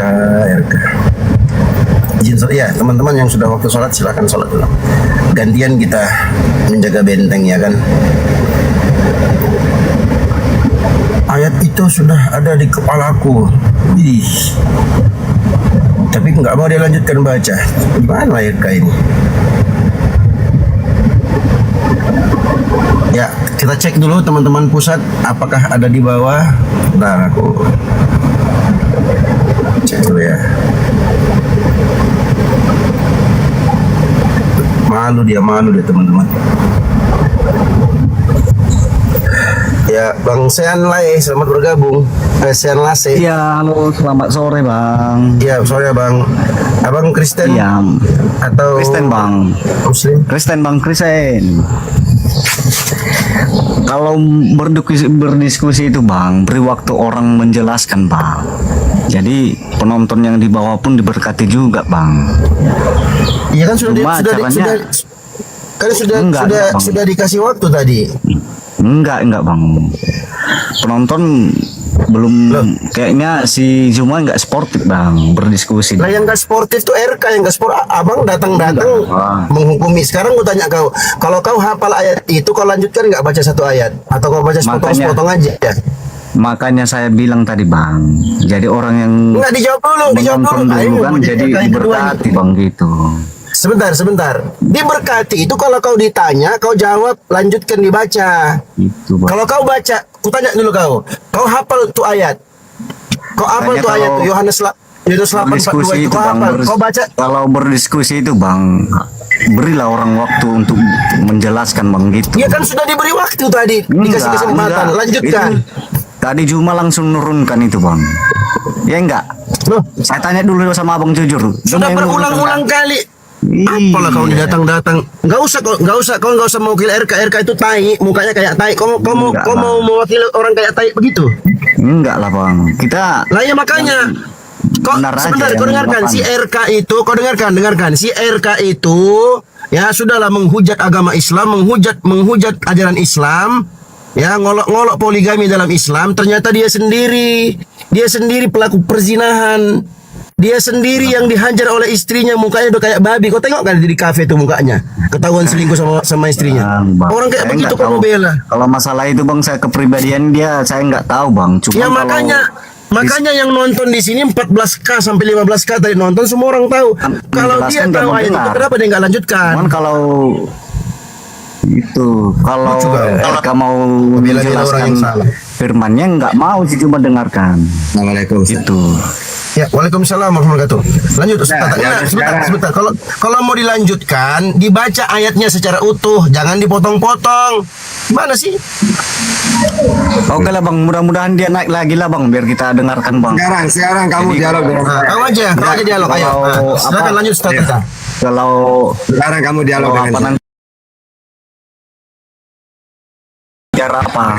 Biar diberkati Kamu, juga. Princess. Oke bang, itu aja bang. Kalau berdiskusi beri orang waktu menjelaskan bang ya, gitu aja bang. Oke. Lah. Kau Oke, yang Bang. nggak mau jelasin. Saya bukan Kenapa takut nggak mau bang, diskusi? cuman nggak sportif. Bukan, ngapain saya takut? Saya nggak takut bang, enggak. Sportif itu kalau kau bawa data, kau baca data itu lengkap. Kan Bang Zuma minta ke RK. Lanjutkan ayat itu. Saya mau tanya dulu sama Bang. Si RK Saya mau mengatakan, tanya dulu sama Bang Jujur dulu. dengarkan. Oke, si saya dengarkan. Si RK ditanya Oke. Bang Zuma. Si RK ditanya Bang Zuma. Kau baca lanjutannya. Kata Yesus kepada mereka, jikalau Allah adalah Bapakmu, kamu akan mengasihi aku sebab aku keluar dan datang dari Allah. Kutanya dulu kau, sampai di situ ayatnya atau ada lanjutannya? Kalau saya dengar tadi ada masih yang lanjutannya itu bang. Dia mau menjelaskan kian bang. Nah, kalau sportif Iya. nih aku RK ajarin itu- kau. Dengerin. Kalau sportif Iya, saya itu dengar. Bang, dengerin Bang. Kalau sportif Iya, itu saya Bang dengar, Bang. Sean, aku dengar dulu lah. Kalau sportif itu kau baca lanjutan ayat itu, Bang Zuma sudah sportif. Lanjutannya apa? Ada di kepala saya kata si RK. Ya udah baca lanjutannya. Haho kemana-mana dia. Kalau orang sportif itu dia baca lanjutannya, dan aku datang bukan atas kehendakku sendiri, melainkan dialah yang mengutus aku. Dalil ini yang dijadikan argumen oleh Bang Zuma bahwa Yesus itu makhluk, dia datang dari Bapaknya. Kamu si RK nggak mau terima itu, makanya dia nggak mau baca, malu dia. Kau datang pula kau bela orang longor, tambah longor lah kau. Bang, saya jawab. Silakan. Intinya udah bang. Intinya aja kalau berdiskusi itu bang. Beri Apa orang intinya? Ya, menjelaskan. Bang. Yohanes 8:42 itu apa intinya? Enggak, kalau orang mau menjelaskan, ya. Kalau Yohanes orang mau 8:42 menjelaskan intinya itu apa? beri Waktunya. Abang aja ini, saya mau bicara, abang potong-potong. Ya, Yohanes saya 8 tadi, abang bicara Yohanes tadi nggak saya potong. 8:42 apa? Kan itu dia. Kau framing dari Itu. tadi. Yohanes 8:42 apa intinya? Yohanes 8:42 intinya apa? Oke bang, makasih lah bang ya. Saya selalu Tai kucing lah kau. Kau bela-bela orang longor aja kau di sini. Cuma itu begini sportif. Kepala bapakmu peyang. Kang aja kau datang nyala-nyalain orang aja kau. Sportif kau aja nggak ngerti sportif. Longor kali kau. Kurang sportif apa Bang Zuma? Lanjutannya apa? Diminta dengan baik-baik, diminta berkali-kali loh, hampir 11-12 kali kayaknya Bang Zuma ulang-ulangi. Lanjutannya apa? Kesana kemari nggak menjawab. Kalau sportif itu langsung dijawab bos. Takut kan? Oh naik kau cuma framing kau mau ngolok orang aja kau. Jangan begitu kau kalau mau berdiskusi. Kalau mau diskusi sportif, ayo sportif. Ayat dibaca jangan kau potong-potong. Cuma iya betul, cuma pengen pansos. Suruh-suruh orang sportif, kau sendiri nggak ngerti apa itu sportif. Kurang sportif apa Bang Zuma? Sudah dijelaskan, kemudian dia minta ayat itu dibaca utuh. Kalau kalian sama-sama, oke, kita sportif. Bang Zuma hafal ayat itu, RK hafal. Kenapa RK nggak mau baca lanjutannya? Kenapa? Karena dia takut. Karena kalau dia baca lanjutannya, argumentasi Bang Zuma tertancap di kepalanya RK. Makanya dia nggak mau lanjutkan. Makanya dia cari cara bagaimana untuk menghindar dari pertanyaan. Saya hafal, sudah di kepala, sudah di ini. Berak. Lucu. Makanya firman Tuhan itu kalian acak-acak. Dengan mudahnya, berani kalian. Makanya kalau sama istri, anak-anakmu kau berbuat zolim, ya kau telantarkan, ngaku-ngaku sudah ketahuan. Coba lah lucu kan. Sudah ketahuan selingkuh, ditempeleng sama istrinya, masih dia bilang apa? Di KTP ku Islam, di KTP ku lajang. Alah, nggak punya modal kau mau selingkuh itu minimal kau punya duit lah kalau mau selingkuh. Kalau selingkuh makan duit perempuan, esek-esek pula kau, ditempeleng pula kau sama istrimu. Datang pula kau datang membela imanmu di sini, sok-sokan cari muka kau.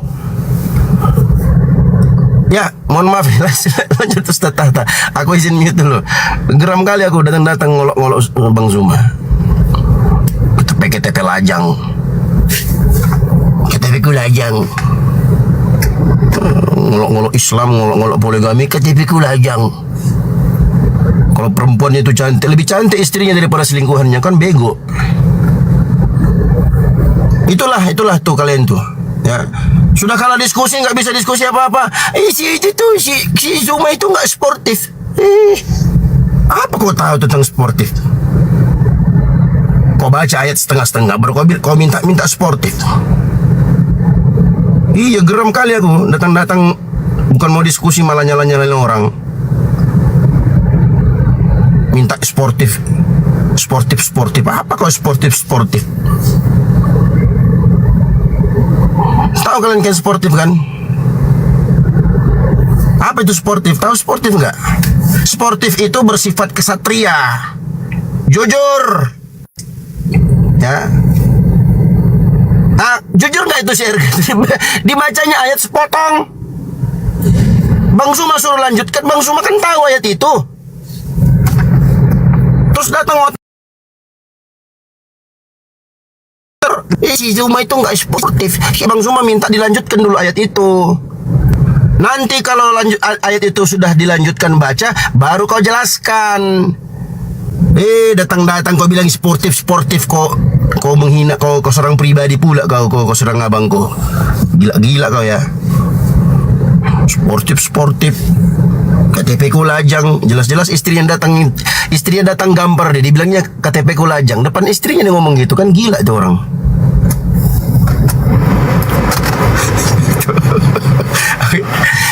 Iya, penjajah memang. Ya, lanjut Ustaz Tahta. Assalamualaikum. Sehat Ustaz? Waalaikumsalam. Alhamdulillah sehat. Nah, Ya, kita naikin ya Ustaz. Kita naikkan Kristen ya. Aku izin mute dulu. Aku standby dulu. Karena mau siap-siap ini nih, di kantor mau pimpin sholat. Alhamdulillah. Ya, naikkan aja.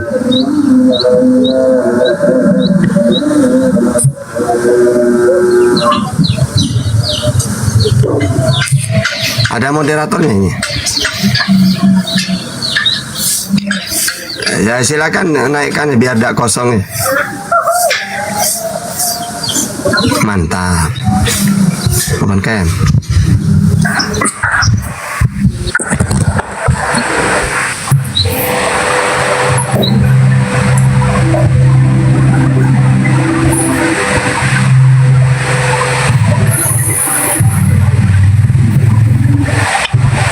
Oke.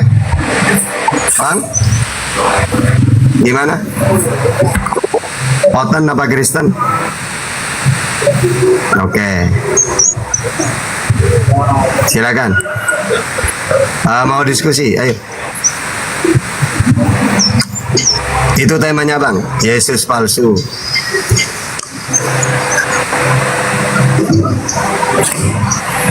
Bagaimana kamu mengujinya palsu itu atau asli? Oke. Bagaimana kau menguji? Oke. Jadi Yesus yang asli itu, kita gantian ya. Oke. Yesus yang asli itu dia sebagai utusan untuk Israel. Matius 15:24. Dia pemimpin untuk Israel. Matius 2 ayat 6. Juru selamat untuk Israel. KPR 13:23. Yang menghakimi hanya 12 suku Israel. Matius 19:28. Dan dia seorang nabi. Markus 6 ayat 4. Lukas 13 ayat 33. Dan dia memperkenalkan Tuhan itu Allah Bapa. Matius 11:25. Mengenal satu Tuhan satu-satunya. Yohanes 17:3. Markus 12:29. Sedangkan Yesus yang palsu, yang dituhankan oleh Kristen itu Yesus palsu itu. Karena Yesus yang asli tidak pernah ngaku Tuhan, bertuhan. Gitu. Silakan. Pakai data, ayo. Datamu kau pakai kembali dari Alkitab. Apakah itu yang Alkitab kamu yang kau percayai? Ya udah, berarti Yesus yang asli dalam Bible siapa dia? Sebagai Tuhan atau sebagai utusan Tuhan? Silakan. Sebagai Tuhan. Tuhan. Di mana datanya? Di mana datanya? Datanya banyak sih. Satu aja. Kitab Lukas. Lukas berapa? Lukas 2 ayat 11. Ya. Oke. Lukas 2 ayat 11. Lalu di ayat 22-nya Yesus diserahkan kepada Tuhan. Tuhan yang mana? Ya kembali ingat dulu ayat apa tadi. Kenapa kau pergi ke ayat 22? Oke. Itu Kamu aja mau dulu pakai ayat? kita simak. Pertanyaannya, kamu pakai ayat yang mana? Lukas 2 ayat 11 tadi. Oke, telah lahir Yesus Tuhan di kota Daud. Lalu ayat selanjutnya, Yesus diserahkan kepada Tuhan. Tuhan yang mana? Yesus tadi diserahkan kepada Tuhannya. Terus Tuhan yang mana? Bapa. Berarti ada dua Tuhan. Anda selalu menyatakan seperti itu. Ada dua Nah, Tuhan. terus, betul ada berapa? Ada berapa Tuhan itu? Hah? Satu. Nah, kalau satu yang mana? Yesus atau Bapa? Kan Yesus Tuhan diserahkan kepada Tuhan. Ada Tuhan diserahkan kepada Tuhan. Berarti ada dua Tuhan dong. Allah Bapa itu roh kebenaran. Roh. Anak yang menjelma menjadi manusia. Di mana? Di mana anak menjelma jadi manusia? Emangnya Tuhan itu menjelma? Ada nggak Tuhan menjelma itu ada? Dalam ajaran Samawi ada Tuhan menjelma. Yang ada itu dewa-dewa menjelma. KPR 14 ayat 11. Dewa-dewa turun ke dunia mengambil rupa manusia. Kalau Tuhannya Yesus di langit tidak pernah turun. Matius 18:19, Matius 23 ayat 9. Oleh Bapakku yang di langit. Yohanes 20 ayat 17. Aku akan pergi kepada Bapakku dan Bapakmu, Allahku dan Allahmu. Pergi kemana Yesus? Ke langit, karena Bapakku di langit. Gimana?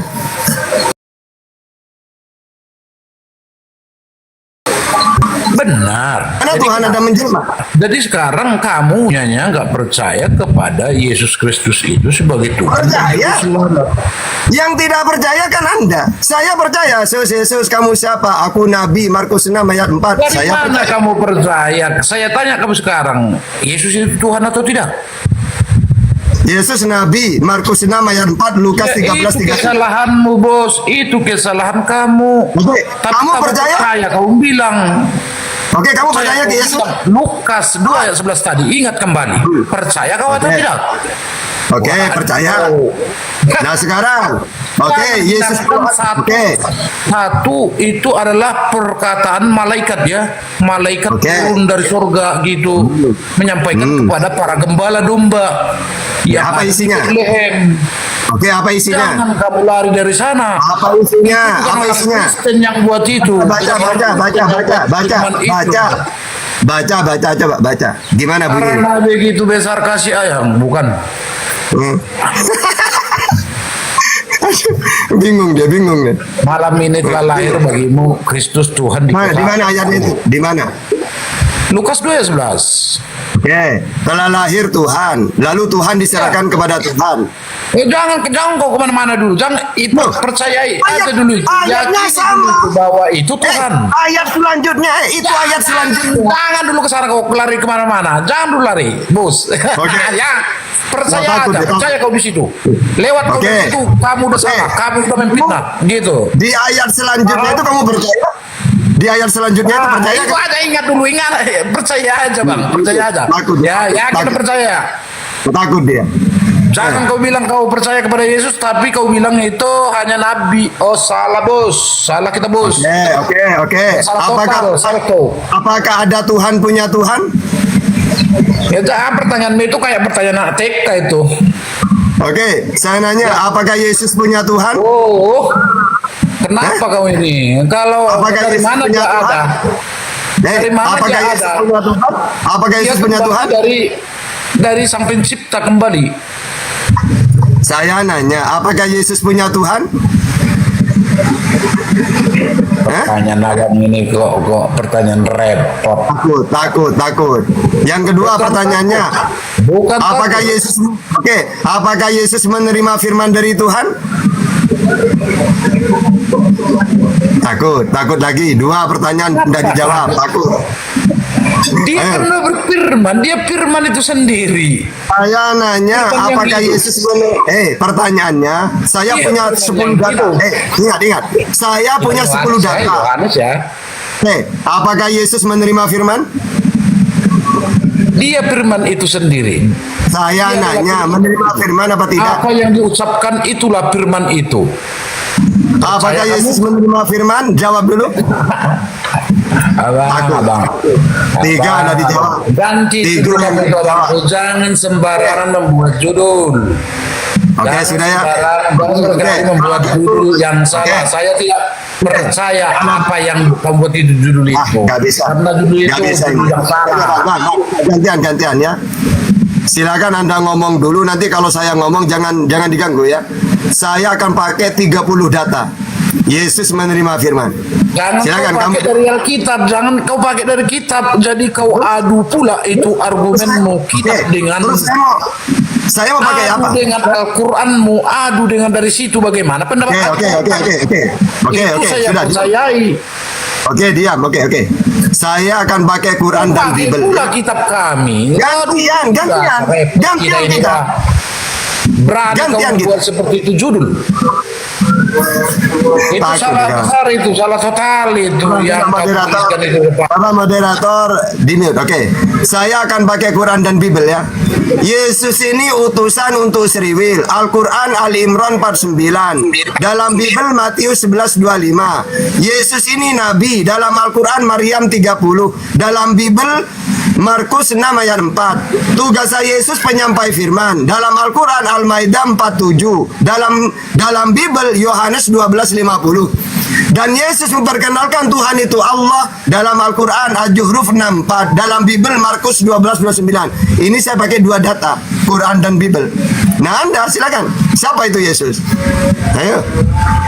Oh, kembali Macam. enggak di bawah dia itu adalah anak Allah. Anak Allah. Yang turun dari surga ke bumi ya untuk misi penyelamatan, menyelamatkan umat manusia dari segala dosa. Iya, manusia sudah artinya jatuh dari dosa pada waktu kita perjanjian lama, diciptakannya Adam dan Hawa. Ini melakukan pelanggaran total di hadapan Pakai data. Iya. Pakai data. Pakai data. Pakai kejadiannya ya pasal 3 itu, pasal 3. Manusia jatuh ke dalam dosa. Oke, sekarang Tapi kan menurut percaya itu bos, karena saya akan pakai data 10. Menurut Yesus, caranya supaya dihapus dosa, bagaimana caranya? Menurut Yesus. Macet. di mute, bukan macet, jangan di mute dong, jangan pengecut. Itu aja jangan pengecut, ya bos. Jangan sembarangan yang artinya membuat seperti itu. Bagi orang Kristen itu sangat maha kudus. Ya, kudus itu bukan manusia sembarangan itu. Jadi jangan sepele kamu itu pribadi kamu itu ya, bukan dari artinya ya segala umat muslimin, bukan. Itu pribadi kamu yang menyatakan seperti itu, yang menyalahkan siapa itu Yesus sebenarnya. Ini pribadi kamu, walaupun ada yang artinya ya kumpulan kamu, tapi itu udah menjurus yang salah lah menurut pandangan kalian itu. Jadi terima kasih buat abangku ya atas perjumpaan kita pada siang hari ini. Lain kali ya mohon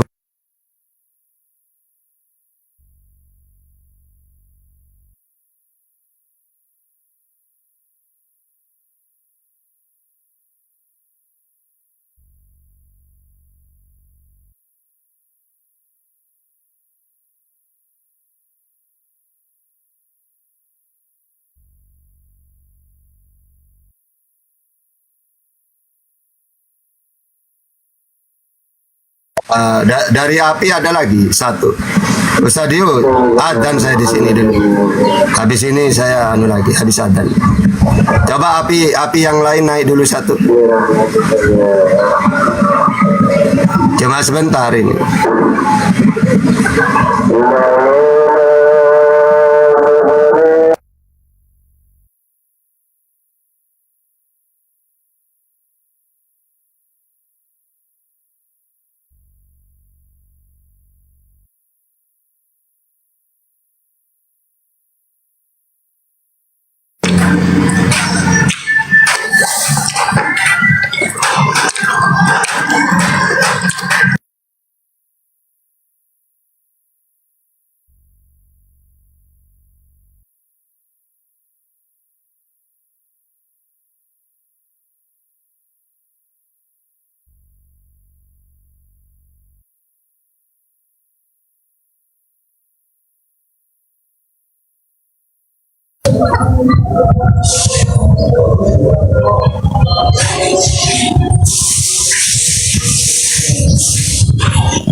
Halo.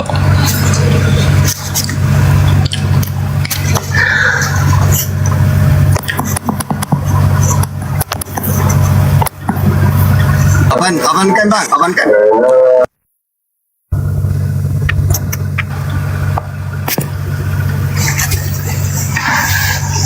Jadi gimana itu musim Muhammad pedofil tuh?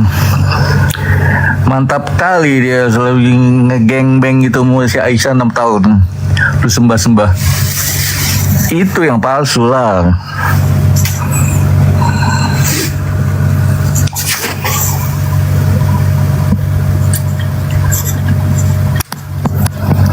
Oi.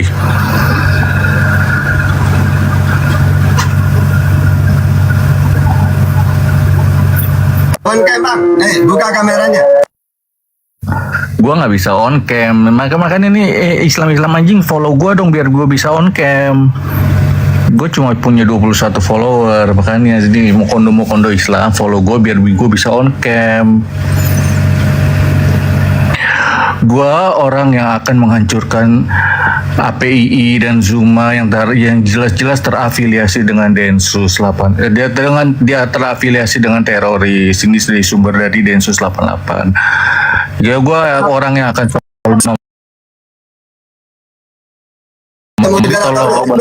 follow gue. Oke. Gue belum bisa on cam.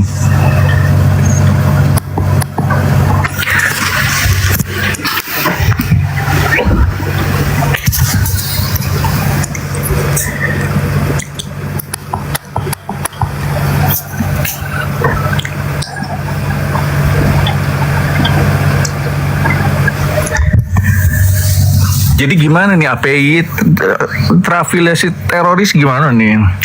On cam dulu. Belum bisa on cam. Gue justru mau banget on cam, mau nunjukin muka gue banget. Masalahnya gue nggak punya follower. Lu mau tahu gua nggak? Gua orang yang akan menghancurkan APII. Masa lu nggak mau tahu muka gua sih?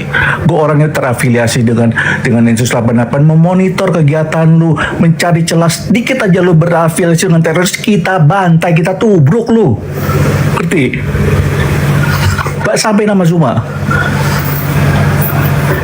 Ada satu titik celah afiliasi teroris, gua tubruk lu.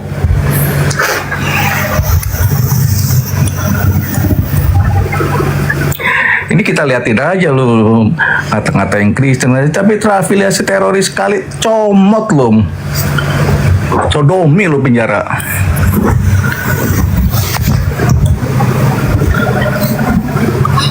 Saya gak jadi moderator, gak bisa nurunin. Ini orang-orang ini yang moderator nih dinaikkan tapi gak diturunin, gimana? Karena mau moderator nggak canggih. Coba moderatornya mana? Mana moderator? Nah, jadi Kristen itu apa? Aduh. Oke, ini. Alhamdulillah, udah. Saya jadi udah. Ini moderator. Saya naikkan ya. Oke. Halo, Bang. Oke, Pak Ustadz, ingat tadi saya mau ngapa dia tadi Pak Ustadz. Assalamualaikum.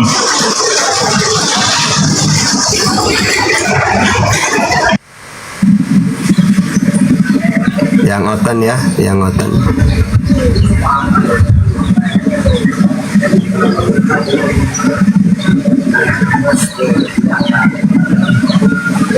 Halo Bang. Assalamualaikum Ustaz, kepencet nih, kepencet. Waalaikumsalam warahmatullahi wabarakatuh.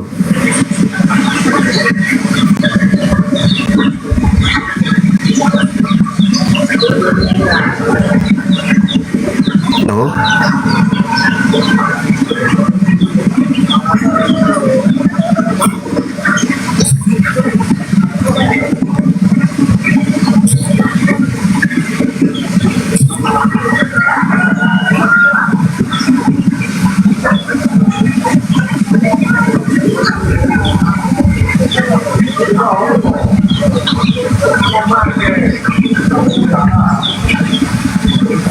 Silakan yang Kristen naik. Ini siapa ini? Sohai. Halo.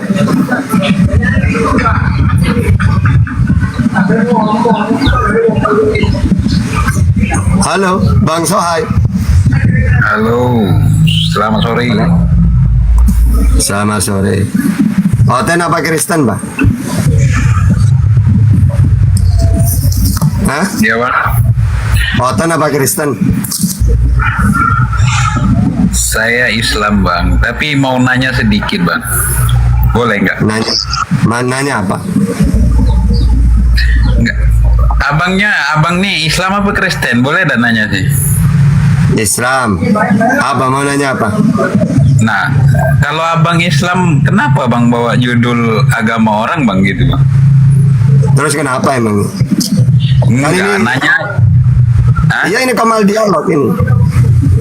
Enggak, maksudnya nanya aja bang. Kalau iya, bukan, iya nanya aja. Enggak ada iya, maksud apa. Hah?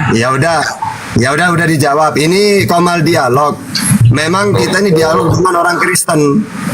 Oh gitu. Bukan, takutnya gini bang. Takutnya ada yang salah paham aja gitu. Takutnya kita yang. Ya Anda yang salah paham udah. Takutnya ada yang salah paham ya Anda. Udah selesai.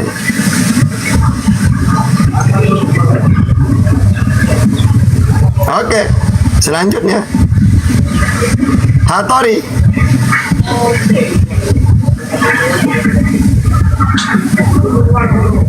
Halo, Ustaz, sebentar Ustaz. Ya sebentar Ustaz. Buat Arga tadi yang mau ngancurin api, lu follow akun gua kalau lu laki-laki Arga. Lu follow akun gua kalau lu laki-laki. Gua tunggu nih. Buat Arga tadi Arga ya. Lu follow akun gua Arga. Kalau lu masih ada di bawah lu follow akun gua nih. Sok banget lu mau ngancur-ngancurin. Lu siapa lu mau ngancam-ngancam Islam? Kaum Kuku aja belagu lo. Lu follow akun gue nih, gue buru lo. Gue tunggu nih. Gue sambil nunggu nih. Yang Arga tadi mana Arga? Coba gue pengen lihat lo. Gue follow nih.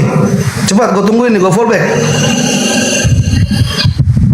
Mana cepat nih, gue belum nunggu. Gue belum di follow sama lo nih. Cepat lo. Lu di Jakarta mana lo? Kaum seujung kuku aja sok-sok mengancam lo. Coba bang, maaf ini Ustaz, maaf. Mana harga? Coba lu naik harga sini. Lu udah hina-hina Nabi kami, lu mengancam-ngancam umat Islam. Lu siapa? Woi, mana lu? Komen lu kalau berani lu. Sok banget lu. Kaum seujung kuku udah Ustadz kami lu hina, sialan lu, anjing lu, bangsat lu. Lu kalau berani laki-laki on cam sini sama gua, sini naik lu. Buru lu, follow gua, lu ke room gua, sama-sama on cam kita. Bangsat lu. Gak usah sok jago di room ustadz sini ya. Kutanya lu. Kaum sujung kuku soknya minta ampun lu. Sialan bener. Izin Ustaz mohon maaf Ustaz Dio, mohon maaf Ustaz. Saya izin turun dulu biar saya kejar itu orang itu. Oke bang, terima kasih bang. Assalamualaikum. Sialan orang itu.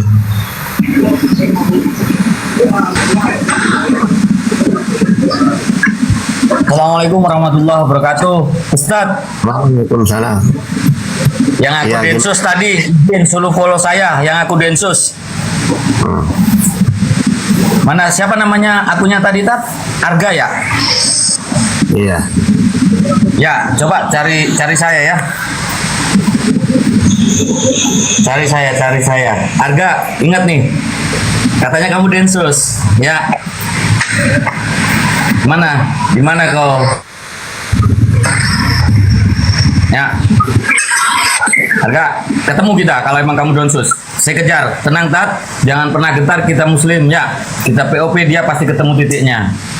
Buat teman-teman, terima kasih semuanya. Ustadz, Assalamualaikum warahmatullahi wabarakatuh. Waalaikumsalam warahmatullahi wabarakatuh.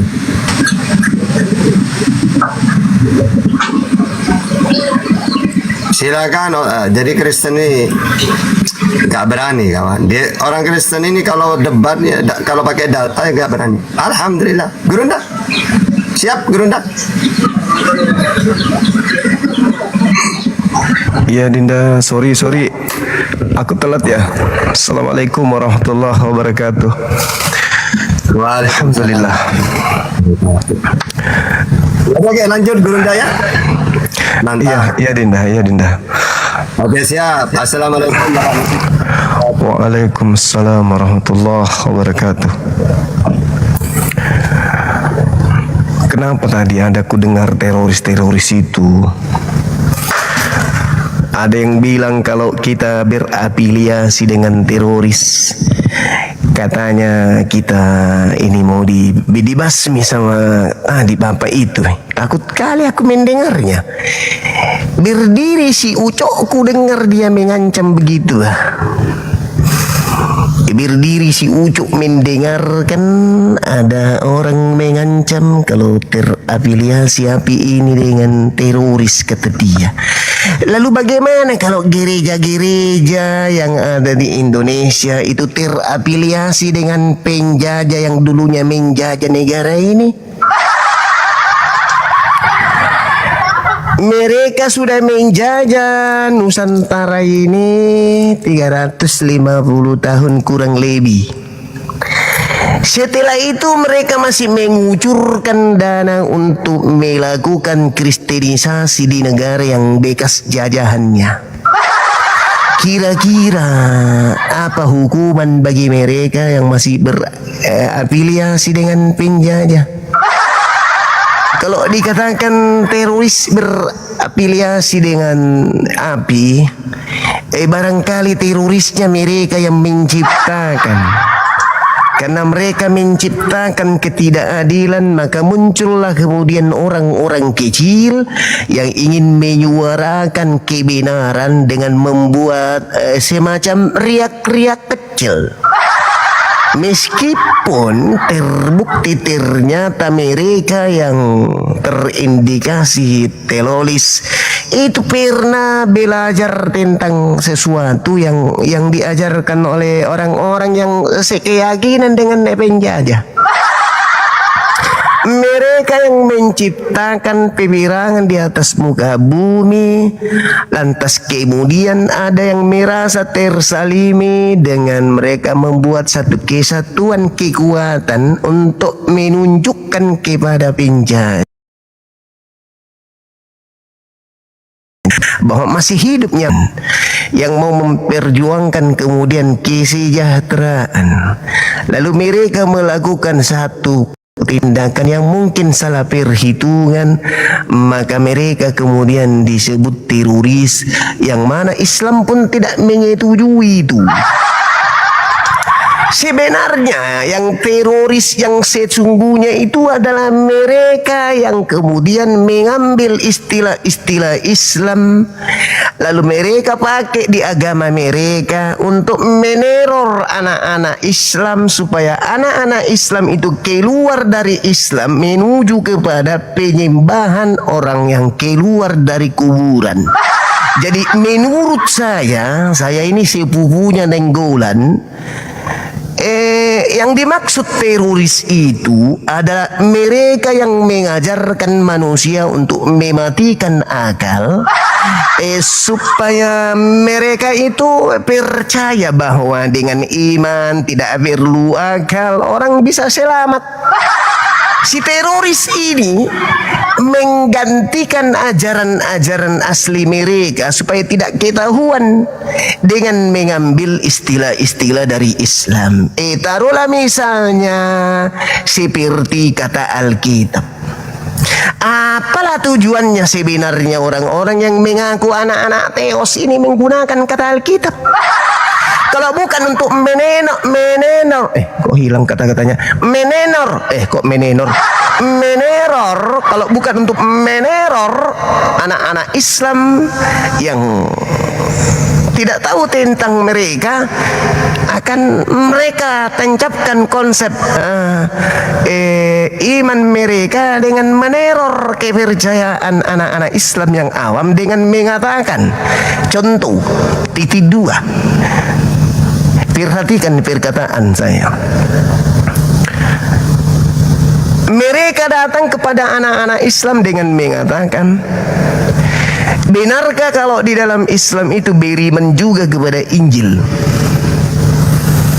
Anak-anak Islam yang merasa kemudian tidak tahu hanya mengatakan iya, itu rukun di dalam Islam, rukun iman. Mereka percaya kalau kita beriman kepada Injil. Mereka kemudian menanamkan teror kalau Injil yang dimaksud di dalam imannya orang Islam itu adalah Bible. Itulah teroris yang sesungguhnya.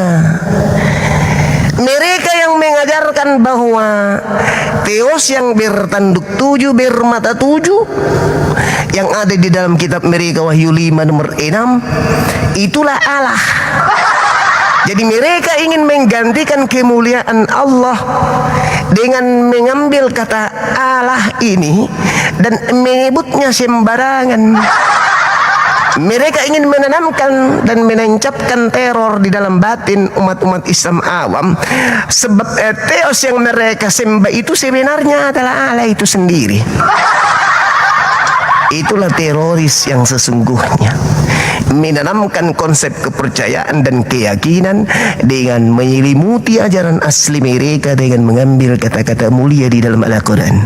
Saya Bang Suma mengatakan, kami API tidak berafiliasi dengan teroris, tetapi kami API melawan dan mempertahankan teror akidah yang ditancapkan oleh para misionaris kepada anak-anak Islam dengan menyamanyamakan dan menyamarkan ajaran mereka dengan ajaran Islam.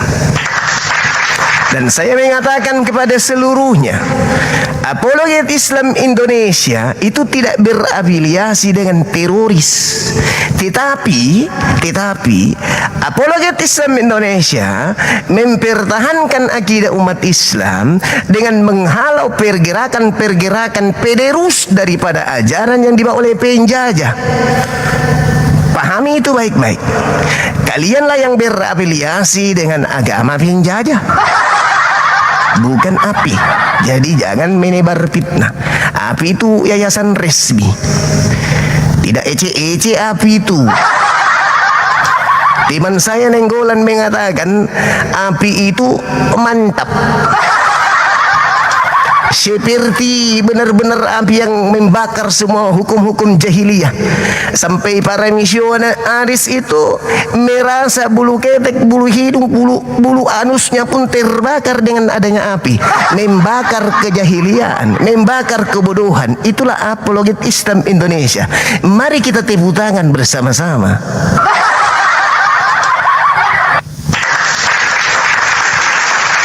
Jadi kalau ada yang mengatakan apologet Islam itu ada indikasi dari sejak awal API itu nggak berdiri, dari sejak ya kita ajukan kemudian ke pemerintah udah ditolak gitu. Jadi jangan cari masalah lah, jangan karena kalah argumen kemudian Anda mengatakan kapan mengancam kami, nggak lucu.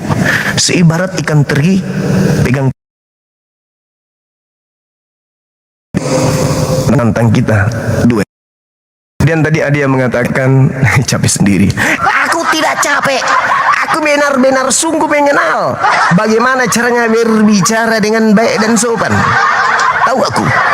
Ya, tadi aku mendengar ada yang mengatakan kalau ini Komal Islam kenapa kemudian membahas tentang agama lain. Dengarkan baik-baik pakai lubang hidung kalau punya telinga tapi sudah tidak berfungsi. Aku katakan sama sampean pelan-pelan, kenapa kita membahas ini? Supaya umat Islam ini yang menjadi sasaran empuk. Bagus ya, sasaran empuk. Sekali lagi, sasaran empuk.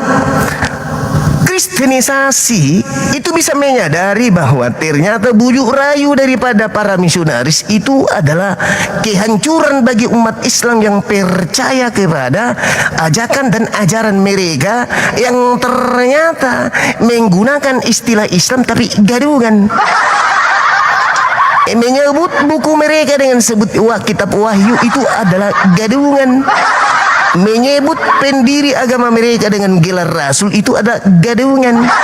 Menyebut roh yang mereka sembah atau apa yang diartikan di Markus 24:37 itu sebagai pneuma hantu itu gadungan.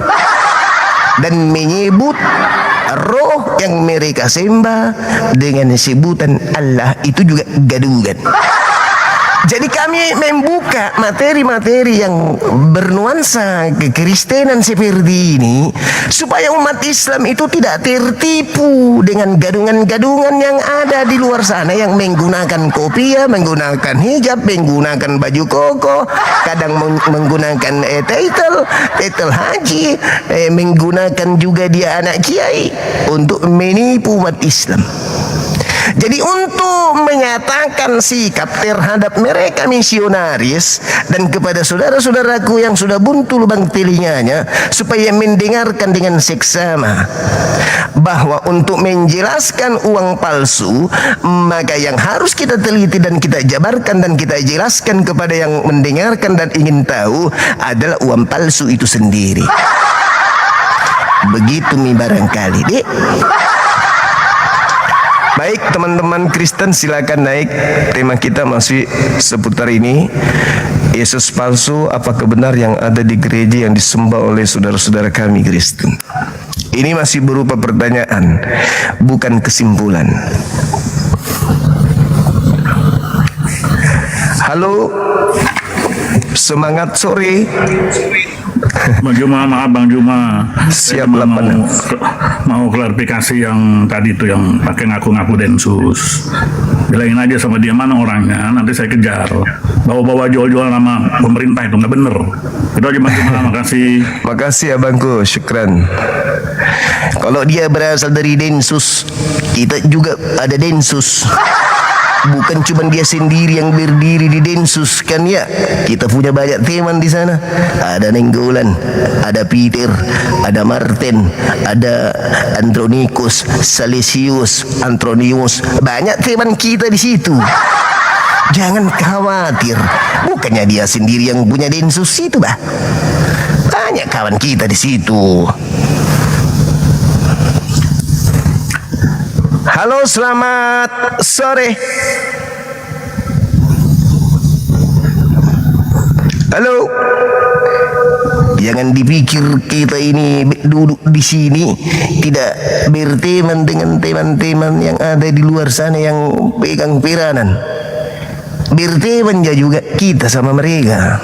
Seragam aja yang membedakan, tapi di dalam dadanya mereka juga Islam. Jangan kupikir mereka berseragam pegang senjata tidak ada Islamnya. Mereka itu bersenjata pada saat dinas. Tapi ketika ada panggilan Allahu Akbar, Allahu Akbar, senjata mereka lepaskan, duniawi mereka lepaskan. Mereka berlomba-lomba berudu lalu sujud kepada Allah. Jadi jangan kau pikir kau sendiri yang Densus. Mereka yang berbaret-baret itu juga Islam semua. Hati-hati kau bercakap, nanti bibirmu miring. Silakan teman-teman non-muslim, ajukan permintaan di sini, nggak usah ngancam-ngancam. Indonesia NKRI harus jaya terus. Kami hadir di sini karena hujatan kalian, penistaan kalian terhadap Islam. Halo, selamat sore. Halo. Halo, semangat sore. Gak usah ngancam-ngancam kawan. Indonesia bukan punyamu, Indonesia punya kita.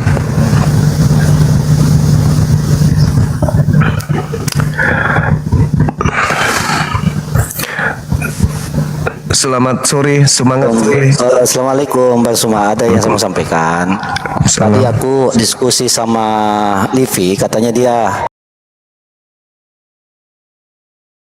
menantang Bang Suma. Tapi sini penjual karpet itu.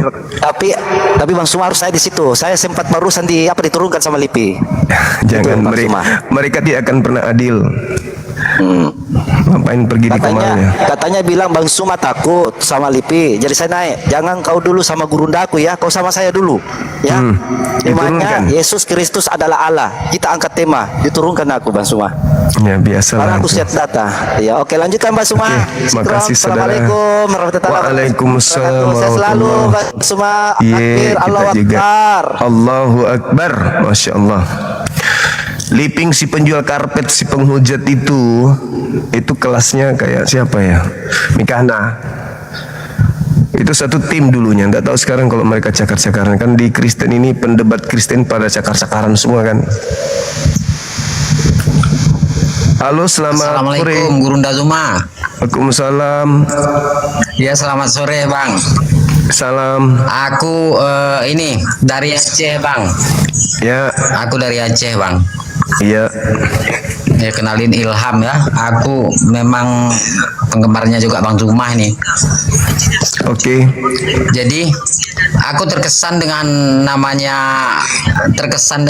Abang. Teringat waktu aku di Sulawesi dulu di Makassar. Nama Abang. Wih, sorry bang. DM aja bang, DM. Insya Allah saya balas DM. Sekali seminggu saya minimal buka DM. DM aja bang. Silakan teman-teman non Muslim ajukan permintaan. Kita bahas tema kita ini. Ayo, silakan naik teman-teman non Muslim.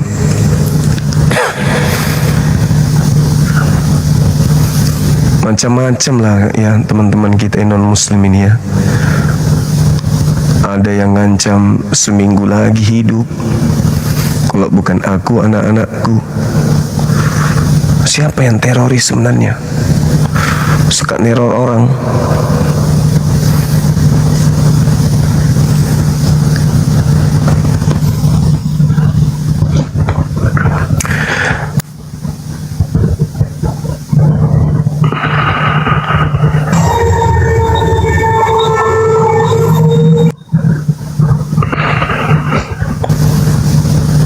Silakan teman-teman non muslim ajukan permintaan. Kalau semisal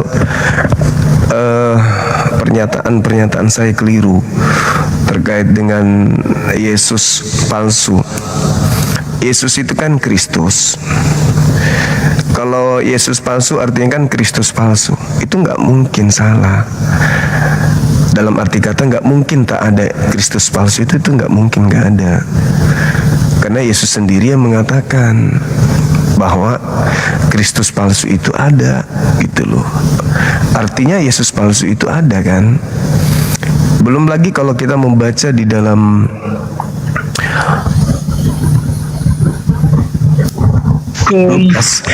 Lukas 13 ya teman-teman ya. Di situ jelas dikata ya. Izin.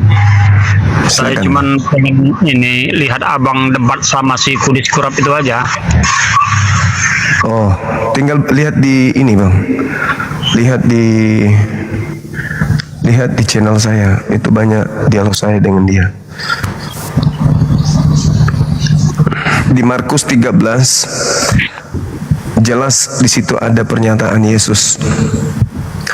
Pernyataan Yesusnya itu sama seperti di Matius 24. Di Markus 13-nya itu Yesus menjelaskan akan datang banyak orang dengan memakai namaku. Banyak orang akan datang memakai namaku dan berkata akulah dia, dan mereka akan menyesatkan banyak orang. Ini siapa ini? Siapa yang datang dengan memakai nama Yesus? Islam atau Kristen? Dan fungsi mereka kata Yesus itu menyesatkan banyak orang. Orang Yahudi, orang Hindu, orang Buddha nggak ada yang datang memakai nama Yesus. Belanda datang ke Indonesia memakai nama Yesus. Portugis datang ke Indonesia memakai nama Yesus. Mereka menjajakan nama Yesus. Nabi Muhammad dan pengikutnya datang ke Indonesia tidak memakai nama Yesus, tapi Kristen. Banyak orang memakai namaku dan berkata akulah dia. Orang Kristen mengatakan dia di situ Yesus, ya Yesus, akulah dia, dia adalah Bapa itu sendiri. Berarti Kristen kan? Mereka akan menyelamatkan banyak orang. Oh salah, mereka akan menyesatkan banyak orang. Siapa sih yang menggunakan nama Yesus ini? Islam atau Kristen? Kan Kristen. Gitu saudara. Halo saudara Eka, selamat sore. Selamat sore Bang Juma. Katolik, Protestan, Saya Islam. Saya tadi kita naik itu mau lawan bis. Oh, aku yang sering diteror bang. Ya, kurang ajar dia. Iya. Udah bang, abang turunkan bang. Makasih banyak bang. Siap, makasih. Silakan teman-teman non muslim ajukan permintaan dialog kita terkait dengan tema ini. Silakan. Apakah betul di dalam kehidupan kalian beragama yang dinubuatkan Matius 24, Markus 13 ini betul adanya? Ketika Yesus berpesan kepada murid-muridnya, waspadalah agar kalian jangan disesatkan, sebab akan datang banyak orang memakai namaku. Memakai namaku. Banyak orang datang memakai namaku. Bukan maksudnya orang itu berkenalkan diri. Halo, aku Yesus. Aku tinggal di Senayan. Aku tinggal di Kemayoran. Aku tinggal di ini. Bukan. Tetapi yang dimaksud memakai namanya mereka, ya, mereka kemudian menjajakan nama Yesus. demi kepentingan mereka, entah itu kepentingan agama, entah itu kepentingan pribadi. Yang pasti mereka mengajarkan diri mereka sebagai pengikut Yesus, pengajar tentang Yesus, dan seterusnya. Begitu adanya. Jadi yang menggenapi itu ya memakai nama Yesus lah. Penjajah masuk ke Nusantara ini ketika mengajarkan agamanya pakai nama siapa? Nama Yesus kan? Apesnya Yesus mengatakan mereka akan menyesatkan banyak orang. Wow. Saya kalau jadi Kristen segera berpikir, ada apa ini? Kok bisa sampai segitunya Yesus mengatakan begitu kan gitu? Nah, untuk itu teman-teman ayo direnungkan. Apa yang tertulis di Bible kalian, Anda mau percaya silakan, Anda tidak percaya silakan. Kami aja yang tidak beriman kepada Bible ketika membaca data-data itu juga ya, ini ilmu. Bahwasanya Bible sendiri mengatakan kalau ada orang banyak yang memakai nama Yesus untuk menyesatkan banyak orang, gitu loh. Saya misalnya dituduh, ya kaulah itu Bang Suma, kau makin nama Yesus. Saya datang menjelaskan tentang itu. Saya tidak mendapat keuntungan dengan datang ke orang-orang mengaku sebagai pengikut Yesus, mengajak nama Yesus, bermujizat pakai nama Yesus, tidak. Dan saya tidak mengajak mereka kemudian untuk keluar dari kaidah atau koridor. Saya mengajarkan apa yang Yesus ajarkan. Kan gitu poinnya. Nah, sedangkan kalau teman-teman kita pakai nama Yesus tapi ajarannya kok beda gitu loh dengan Yesus itu sendiri. Nah, inilah teman-teman sekalian betapa pentingnya kita umat Islam ini meluruskan fitnahan, hinaan, hujatan, ya penistaan yang mereka lakukan terhadap Nabi Muhammad SAW. Sementara penyesat itu sendiri adalah boleh jadi mereka itu sendiri. Contoh misalnya nih, ketika kita bertanya kepada mereka, apa bukti bahwa yang datang kepada Paulus itu Yesus? Sementara Yesus mengatakan di penghujung dakwanya kepada kaumnya, mulai sekarang kamu tidak akan melihat aku lagi sampai kalian mendengarkan, sampai kalian berkata, diberkatilah aku yang datang dalam nama Tuhan. Nah, kamu tidak akan melihat aku lagi. Sampai kapan? Sampai kau berkata, diberkatilah aku yang datang dalam nama Tuhan. Apakah itu terjadi? Apakah sudah ada yang datang diberkati dalam nama Tuhan? Kan belum datang. Berarti yang datang ya bukan Yesus, berdasarkan ucapan Yesus. Aku harus pergi, sebab kalau aku tidak pergi, roh kebenaran itu tidak akan datang, penghibur itu tidak akan datang. Kalau aku pergi, penghibur itu datang.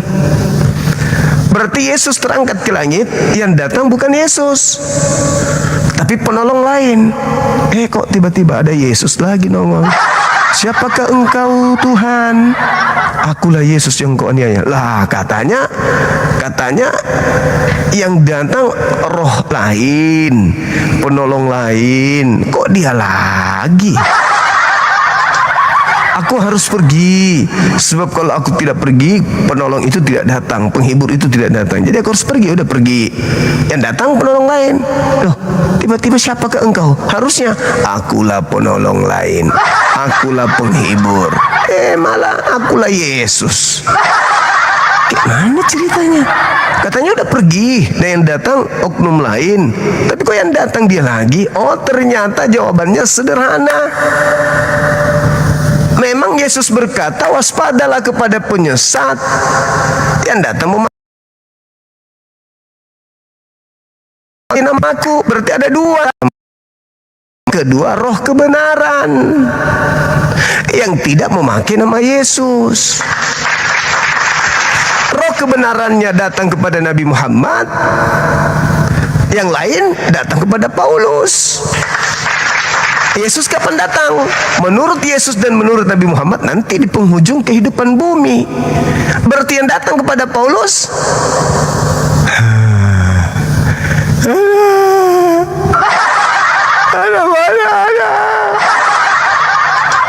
Yang datang kepada Paulus siapa? Ayo, siapa itu yang datang ke Paulus itu siapa? Engkau tidak akan melihat aku lagi sampai engkau berkata, diberkatilah dia, aku yang datang dalam nama Tuhan.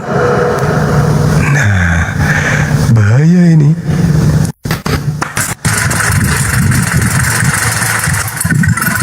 How are you, brother? One battle. Apa ini? One battle, please. Waduh. Sorry. I'm sorry, brother. One battle, brother, please. Aku dong. Tenak kulay. Gak bisa kawan, gak bisa. No. Kenapa? Gimana cara keluar ini? Teman-teman. Kupikir yang datang dalam nama Tuhan, ternyata bukan. Aku dibilang ngarang, itu dalilnya jelas, itu ada dalilnya. Bukannya aku ngarang, memang ada dalilnya segitu. Bahwa yang datang setelah beliau kemudian pergi, itu roh kebenaran. Dan selain roh kebenaran, penyesat juga ikut datang. Penyesatnya itu datang memakai nama Yesus. Sementara yang satunya roh kebenaran. Roh kebenaran ini tidak pakai nama Yesus. Roh kebenaran ini memuliakan Yesus. Jadi ada dua. Roh kebenarannya datang kepada Nabi Muhammad. Andai saja yang datang kepada Nabi Muhammad itu mengaku akulah Yesus, ini dicurigai nih. Dicurigai. Kalau yang datang kepada Nabi Muhammad itu membawa kemudian tanda-tanda kenabian, mengaku, siapakah engkau? Akulah Yesus. Bahaya. Kalau kita jadikan rujukan Bible, bahaya.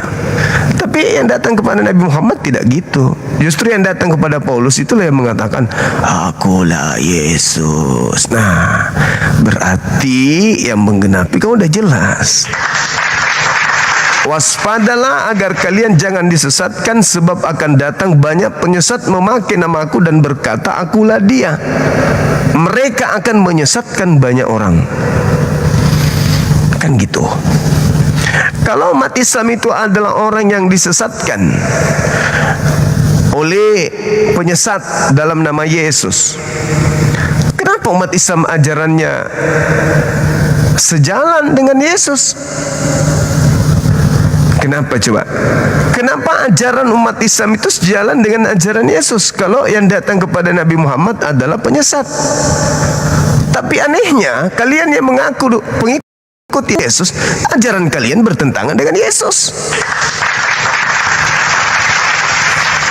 Kenapa bisa begitu?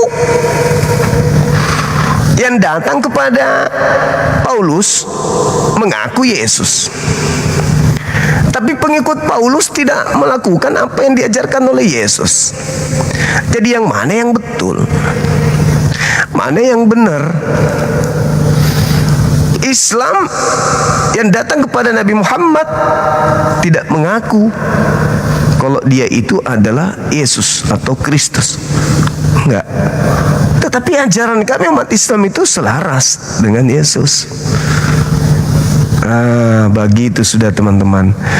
Jadi cobalah Anda renungkan, kenapa ajaran kalian yang mengaku sebagai pengikut Yesus itu justru bertentangan dengan Yesus itu sendiri.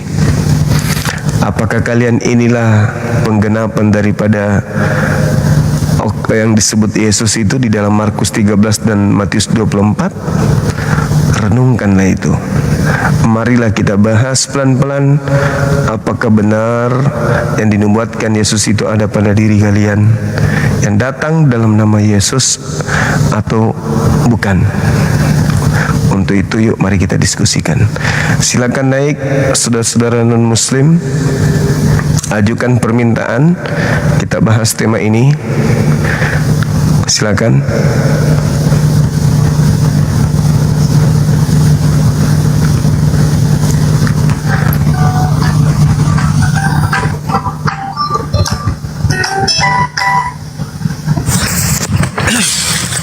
Halo, selamat sore.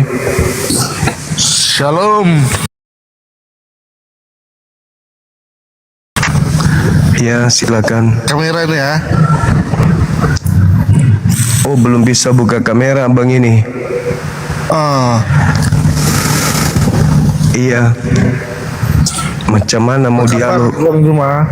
Baik. Abang dari Katolik Protestan. Saya dari Protestan. Protestan. Oke abang, ini ada tema, silakan ditanggapin. Oke, temanya Yesus palsu di gereja. Ya, apakah Yesus palsu itu yang disembah oleh saudara kami di gereja atau bukan? Gak bisa terlalu panjang temanya, karena kenapa tuh? Kenapa pendek kali temanya? Gak bisa panjang bang, memang begitu aturan TikTok. Gak cukup. Iya. Silakan dijawab. Oke, saya jelaskan. Ini saya menjelaskannya ini secara umum ataupun secara akademis ini. Ya, silakan aja, terserah abang.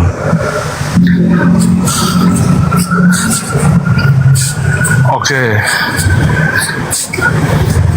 Kalau menurut saya, Yesus itu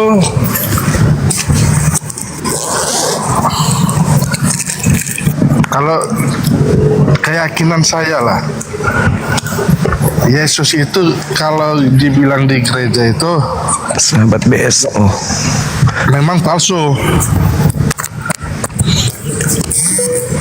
Karena yang kalau dari segi logika lah ya, Yesus yang ada di gereja itu memang palsu. Sebab apa? Dia kan patung berhala. Iya. Iya.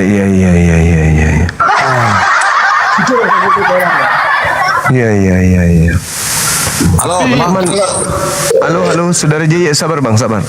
JJ, Katolik Protestan. Protestan bang. Boleh buka kamera, silakan.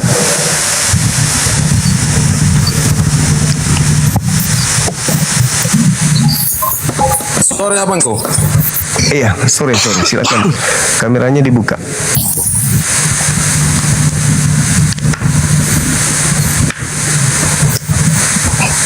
Silakan. Kalau yang ada di gereja palsu karena patung gitu ya. Ya, betul Bang Duma. Terus kenapa yang palsu itu disimpan di gereja, Bang?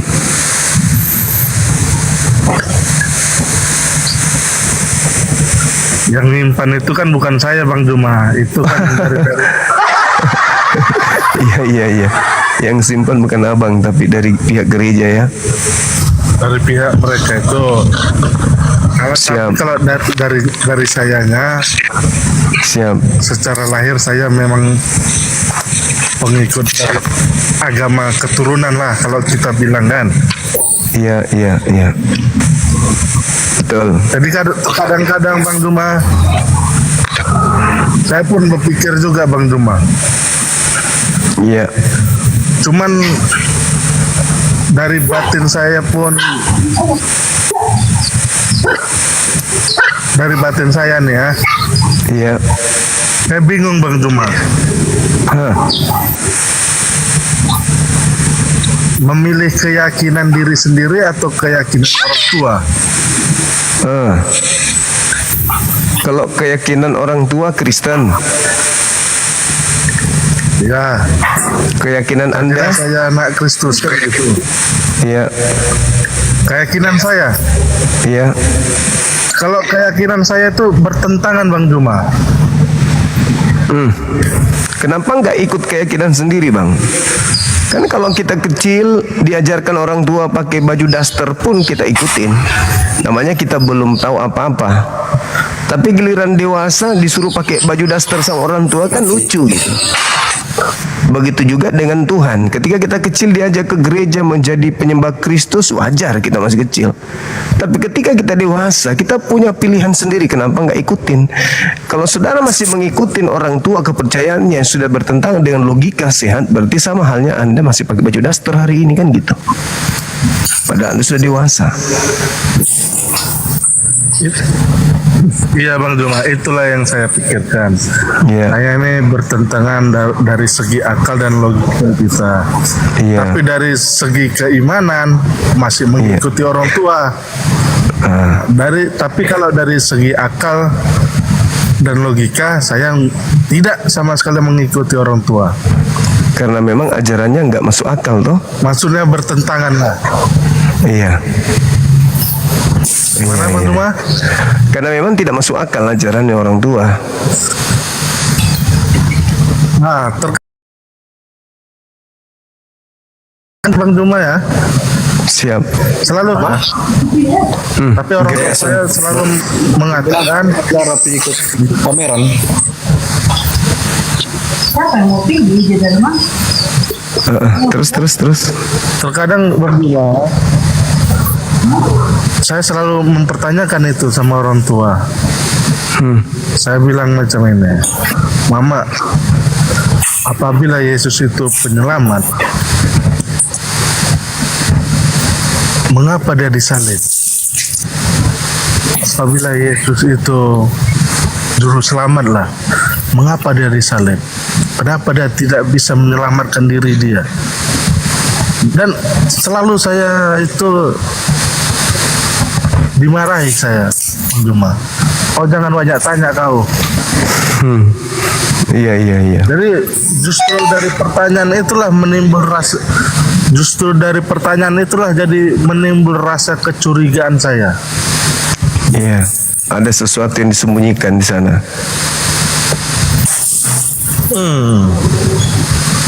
Ya Allah. Oke, Abang, saya boleh bicara sedikit? Hei. Halo. Halo, Bang Juma. Ya. Halo. Ini temanya apa, Bangku? Apakah yang di gereja yang disembah oleh Kristen itu Yesus palsu? Oh, kalau saya nih mau nanya Bang Juma dikit boleh nggak? Ya, silakan. Gini Bang, selamat sore, sehat selalu buat abang ya, sama kakak yang di atas. Baik, Bang Juma, kenapa ada dalam kehidupan manusia ini, kenapa ada konsep agama, ada konsep Tuhan, ada konsep dewa, ada konsep surga, ada konsep neraka. Kenapa semua itu bisa ada, Bang? Ya, baik.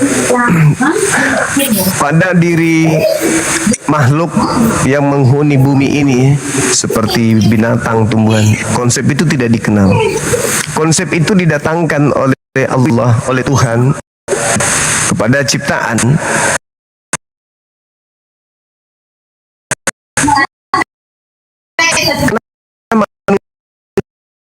Manusia itu punya akal, kehendak bebas. Itu adalah manusia, makhluk yang bisa berkarya, bisa mencipta, bisa membuat segala sesuatunya itu terjadi sesuai dengan apa yang mereka inginkan.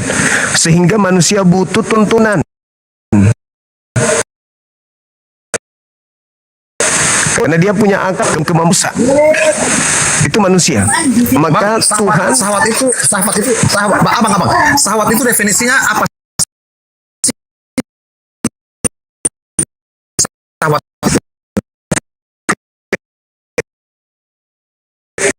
Keinginan ya. Manusia itu punya nafsu dengan malaikat. Malaikat tidak punya nafsu.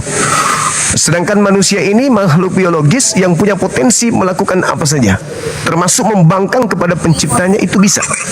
Maka Tuhan menciptakan konsep, di mana konsep ini seperti yang saudara sebutkan tadi, itu diajarkan melalui para nabi. Bagaimana mereka bisa mengatur keinginan mereka, mengatur nafsu mereka, mengatur syahwat mereka.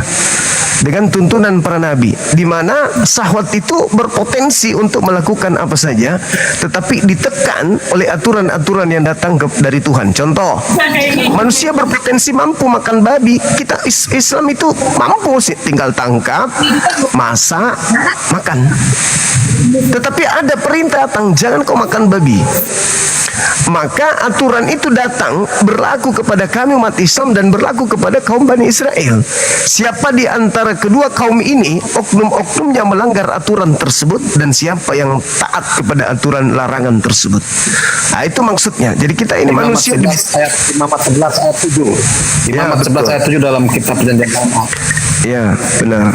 Nah, itulah gunanya akal, supaya kita bisa memilih mana yang seharusnya kita lakukan, mana yang seharusnya kita tidak lakukan, mana yang dilarang, mana yang diperintahkan. Karena sejatinya manusia ini ganas, manusia ini bisa hidup lebih buas dari binatang kalau tidak punya aturan. Maka Tuhan menurunkan aturan itu kepada kita melalui para nabi. Seperti itu, Bang. Oke, ini pertanyaan kedua, Bang. Kenapa orang Kristen yang kiblatnya itu Alkitab, tapi kita tidak diakui oleh Bani Israel sebagai agama yang menurut mereka agama pagan? Padahalnya kan umat Kristen ini menggunakan Alkitab yang datangnya dari mereka. Pertanyaan saya gini, Bang. Apakah kita mengikuti ajaran Alkitab yang sekarang ini melenceng dari norma-norma yang diajarkan oleh nabi-nabi terdahulu untuk Bani Israel? Ataukah memang kita menciptakan sendiri? Ya. Jadi gini, Bung, mata rantai yang ada dari antara pengajaran Bani Israel, dalam hal ini kitab Tanakh yang saudara Bani Israel punya, dengan yang ada di Kristen. Satu hal yang harus kita jujur mengakui bahwa kitab PL itu adalah kitab yang diwahyukan kepada bangsa pilihan. Mereka adalah bangsa pilihan. Karena mereka bangsa pilihan, mereka merasa sombong, mereka merasa anak Tuhan, mereka merasa intim dengan Tuhan. Di luar mereka itu sampah. Di luar mereka itu nggak dianggap. Kita yang di luar Bani Israel itu hanya dianggap sebagai pelengkap penderita doang. Sedangkan hukum-hukum yang datang kepada mereka memang betul hanya mengikat mereka. Nah, kenapa mereka nggak percaya kepada kekristenan? Yang pertama, karena Kristen ini terlalu jauh menyimpang dalam pandangan mereka.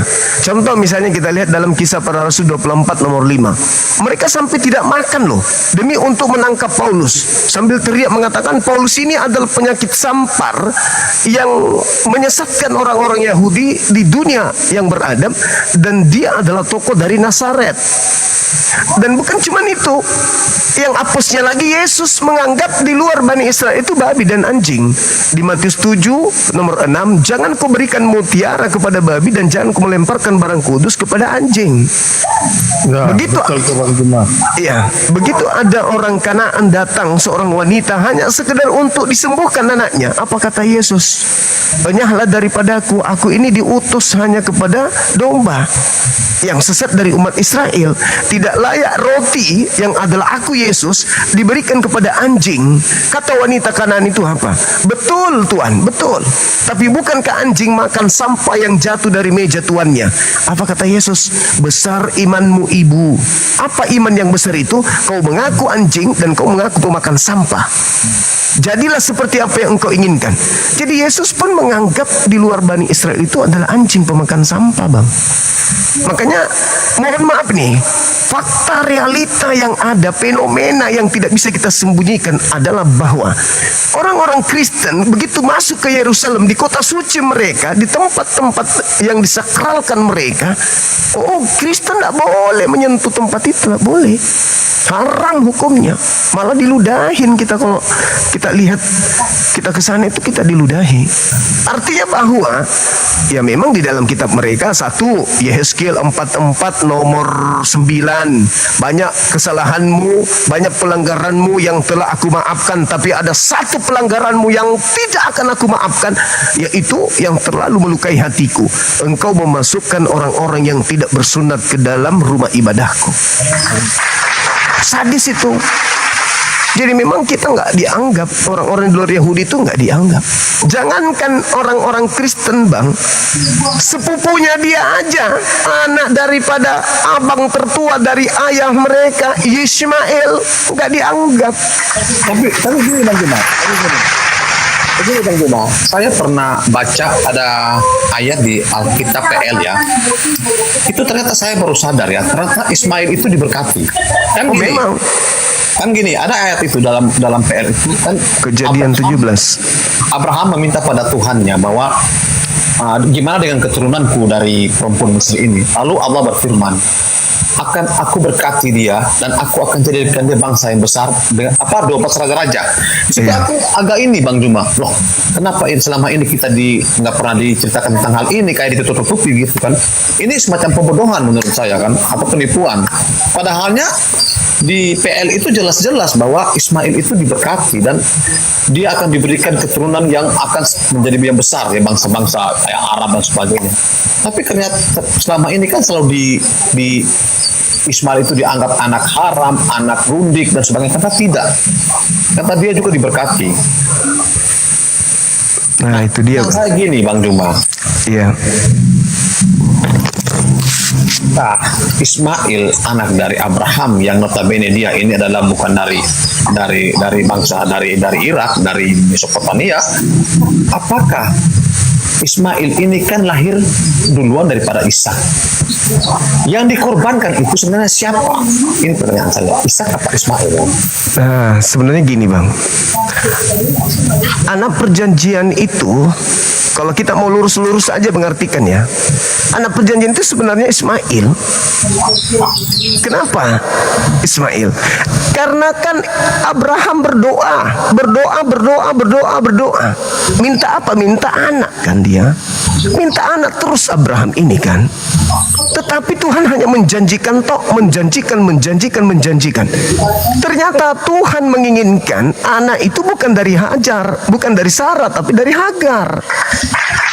Kenapa bisa terjadi demikian?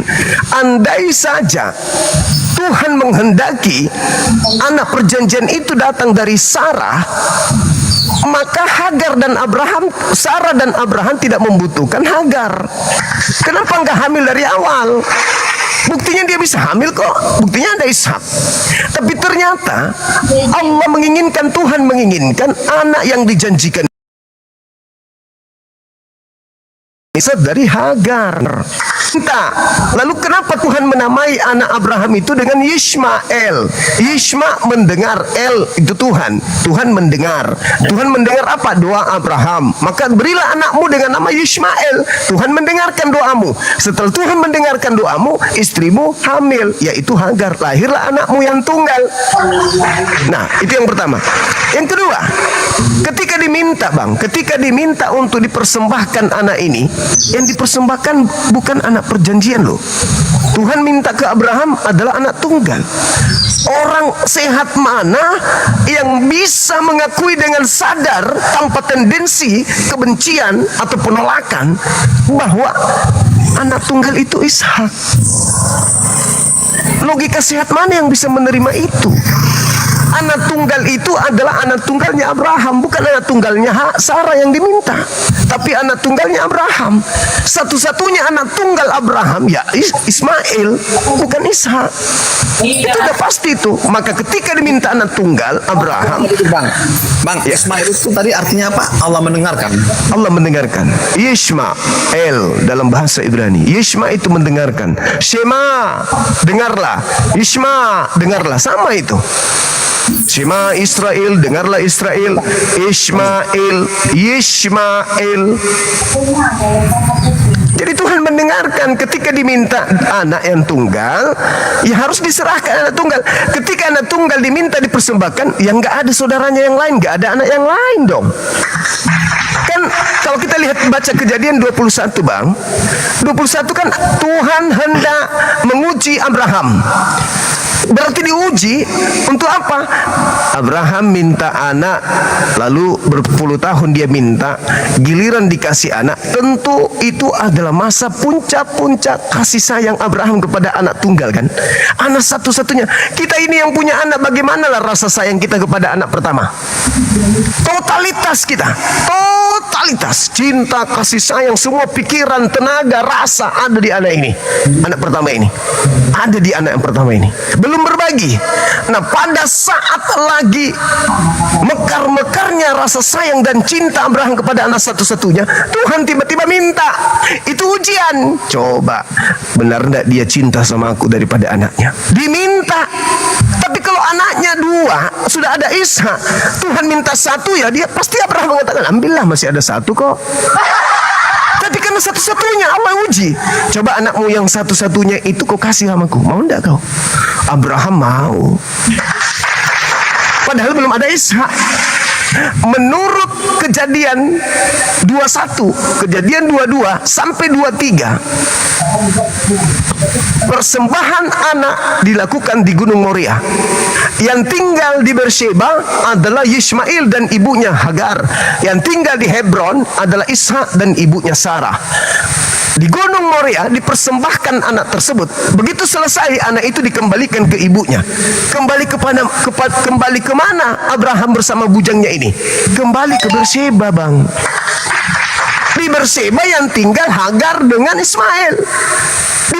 Di mana Sarah dengan Ishak? Di Hebron.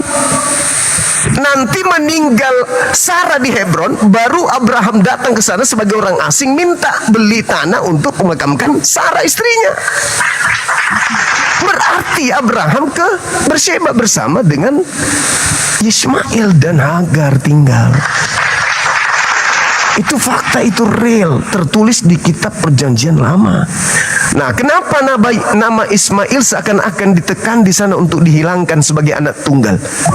Ya karena itu tadi, bangsa Israel itu bangsa tegar tengkuk. Mana mau dia disalib sama bangsa lain? Tidak mau dia, nggak mau. Begitulah Yesus. Ketika Yesus datang mengabarkan akan datangnya kerajaannya, Bani Israel akan diambil dari bangsa mereka, diberikan kepada bangsa yang lain yang akan menghasilkan buah kerajaan itu. Yesus ditolak bisa habis. Kata Yesus gini, ada saatnya engkau tidak akan menyembah lagi Tuhan di sini dan di gunung ini dan Yerusalem, sebab kerajaan Tuhan akan diambil daripadamu dan akan diberikan kepada satu bangsa yang lain yang akan menghasilkan buah kerajaan itu. Yesus tidak dikasih kesempatan bernapas sama mereka. Enak aja lu, emang lu siapa? Ditolak Yesus itu, Bang. Karena Yesus memberitakan hal yang benar. Begitu adanya.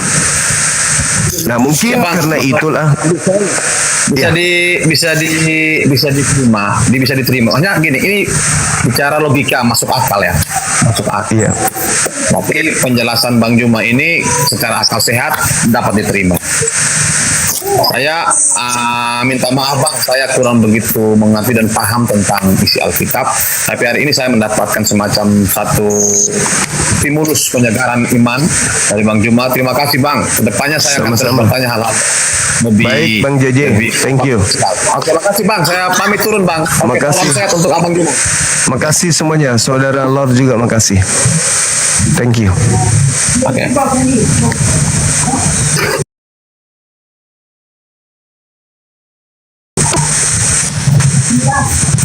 Oke Bang Lord, gimana? Lanjut kita. Iya Bang Juma. Jadi kan, saya berpikir setiap hari Bang Juma. Iya. Kalau memang betul Yesus itu dia juru selamat kami, mengapa dia tidak bisa menyelamatkan diri dia? Itu satu. Yang kedua, saya terus berpikir setiap saya baca kitab, ada pernah saya membaca di situ ditulis ayat berapa, pasal berapa saya nggak tahu itu Bang Juma, lupa. Saya hanya baca kitab tuh sekali-sekali sajalah. Terkait di situ saya membaca bahwasannya Yesus tidak makan babi.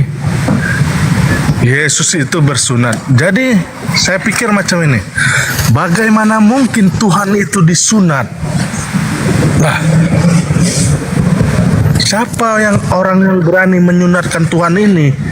Jadi dari situ pemahaman saya udah bertolak belakang sama saya, Bang.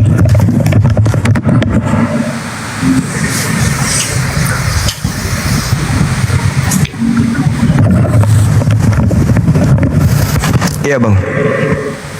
Terus. Jadi kan saya berpikir macam ini, Bang. Siapa orangnya yang berani menyunat Tuhan pada saat itu? Iya. Oke lah kalau mungkin saya berpendapat macam ini. Oke lah kalau Yesus itu tidak makan babi, mungkin dia tidak suka atau alergi, kan gitu, Bang Juma, kan? Iya. Yang jadi satu pertanyaan saya nih yang mengganjal seumur hidup saya ini, Yesus itu disunat. Jadi saya berpikir macam ini, siapa orang yang berani menyunat Tuhan? Iya. Dari situ udah berontak saya punya hati. Dari itu situ belum seberapa. Itu belum seberapa, Bang. Itu belum seberapa. Kalau Anda membaca Kolose 2 nomor 9, di situ dikatakan bahwa secara jasmania, Yesus secara jasmania kepenuhan ketuhanan. Secara jasmani, Yesus itu penuh dengan ketuhanan. Berarti kulupnya juga dong? Betul. Nah, mana kulupnya yang Tuhan yang terpotong itu?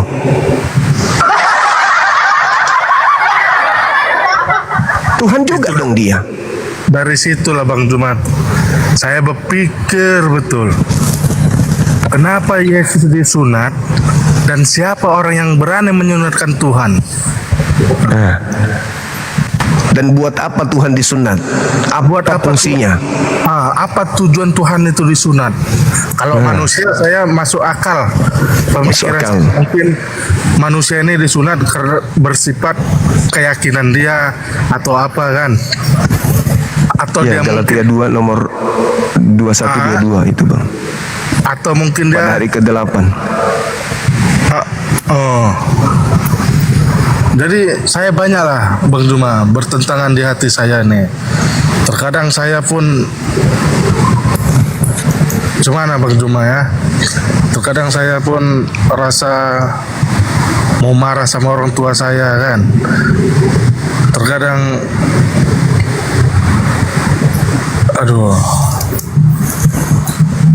ya sebenarnya gini, Bang.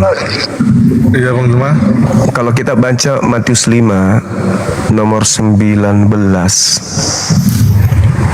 dia mengatakan gini, barang siapa yang meniadakan hukum Taurat, meniadakan Taurat meskipun yang paling terkecil, lalu mengajarkan itu kepada orang lain, kepada anaknya, kepada istrinya, suaminya, maka dia akan menempati tempat terhina di kerajaan langit. Artinya siapapun yang menghilangkan Taurat itu akan masuk ke dalam neraka, kata Yesus, tempat terhina. Nah, sekarang permasalahannya adalah Tuhan itu kan diajarkan di Torah, jangan ada ilah lain di hadapanku. Di dalam Torah Tuhan bukan manusia dan bukan anak manusia. Di dalam Bilangan 23:19, Yesaya 43 nomor 10, engkaulah saksi-saksiku, tidak ada Tuhan yang dibentuk sebelum aku dan tidak ada Tuhan yang dibentuk setelahku. Jangan ada ilah lain di hadapanku. Keluaran 20, lalu kemudian di Ulangan 13, bunuhlah orang yang mengajak engkau untuk menyembah kepada ilah asing, Tuhan asing. Tiba-tiba saja ajaran Kristen datang mengajak menyembah kepada ilah baru bernama Yesus, anak orang. Artinya kan melanggar ajaran Torah. Jangan ada ilah lain. Barang siapa yang meniadakan perintah, maka dia akan berarti maaf, agama Kristen ini mengajak kita ke neraka berarti. Karena di situ sudah tak ada lagi Torah. Efesus 2:15, dengan matinya Yesus di atas salib, Yesus telah membatalkan hukum Taurat dan membatalkan seluruh perintah-perintah yang ada di dalamnya. Dan Paulus sendiri mengatakan engkau hidup bukan di bawah hukum Taurat lagi. Coba. Gimana Bang? Gimana? Jadi macam ini Bang Juma. Siap. Kita bernegara ini kan yang diyakini atau yang disahkan oleh pemerintah Indonesia ada 5 atau berapa agama kan. Jadi saya perbandingkan itu Bang Juma dari antara agama-agama yang lain. Hanya satu agama yang saya tidak bisa dapat cari, jenis kelamin Tuhannya umat Islam. Jadi saya pelajari itu Bang Juma. Saya mau tahu. Bukan saya ingin mencari kesalahan. Bukan, saya mau tahu. Iya Bang. Ada apa dengan Islam ini? Kenapa Tuhan tidak boleh nampak? Kenapa Tuhan tidak ada kelamin? Kenapa Tuhan tidak bisa makan? Kenapa Tuhan tidak bisa tidur? Kenapa Tuhan tidak bisa mati? Itu saya pelajari juga Bang Juma. Kenapa dan kenapa teruslah Bang Juma kan? Iya. Jadi ada satu Al-Quran, dia kawan saya pun ada juga Islam. Jadi saya baca lah kan Bang Juma kan. Iya. Kalau kan saya kan banyak kawan yang Islam juga. Terkadang saya tengok-tengok dari TikTok. Bukan saya tengok, dia memang keluar sendiri ayat-ayat Al-Quran itu. Karena kan kalau kita di TikTok ini, kalau kita cari contoh lah, mengapa Tuhan Islam begini, jadi keluar, udah siap keluar itu, besok lusanya saya nggak mau cari, tiba-tiba ada lagi dia keluar, tiba-tiba ada lagi dia keluar, seakan-akan dia mau bagi saya, mau menunjukkan saya selama ini kau mau mencari ini kan, ini ayatnya, selama ini kau mau mencari ayat ini kan, ini ayatnya, macam itulah perumpamaannya. Iya. Contoh macam ini Bang Juma, contoh lah kan, macam Tuhan dia mau ingin memberikan petunjuk sama kita, macam contoh lah, macam gini, abang kalau dekat TikTok, abang cari Bang Juma, saya ingin baju warna kuning yang ada gambar pohon. Oke, keluarlah baju itu. Nah, bermacam variasi baju itu, yang baju warna kuning yang ada gambar pohon. Udah, besok Bang Juma nggak cari, tapi tiba-tiba di handphone kita ini, handphone Bang Juma ini besok-besoknya keluar lagi baju kuning yang ada gambar pohon. Padahal Bang Juma nggak cari. Maksudnya tuh, maksud saya tuh macam Tuhan tuh ingin memberitahu saya lah. Dia yang selama ini bertentangan di hati saya tuh, dia ingin mau menunjukkan jawabannya tuh ini, jawabannya itu, jawabannya ini. Iya. Ya, jadi gini, kalau kami di umat Islam itu, kenapa Tuhan itu tidak bisa dilihat? Bukan sebenarnya bukan Tuhan itu nggak bisa dilihat Bang, tapi memang kemampuan manusia ini yang terbatas. Bukankah Tuhan itu kita akui yang maha perkasa, maha kuasa, maha bijaksana, maha adil, maha suci, maha tinggi, maha besar. Sedangkan kita ini punya keterbatasan. Bagaimana mungkin kita bisa melihat pencipta langit dan bumi yang maha besar? Jangankan dulu Tuhan, bumi tempat kita berpijak ini bisakah kita lihat? Gak bisa kita melihat. Bumi tempat kita berdiri tidak bisa kita lihat. Kita hanya bisa memantau jarak kemampuan mata memandang. Begitu juga pencipta langit dan bumi tidak bisa kita lihat.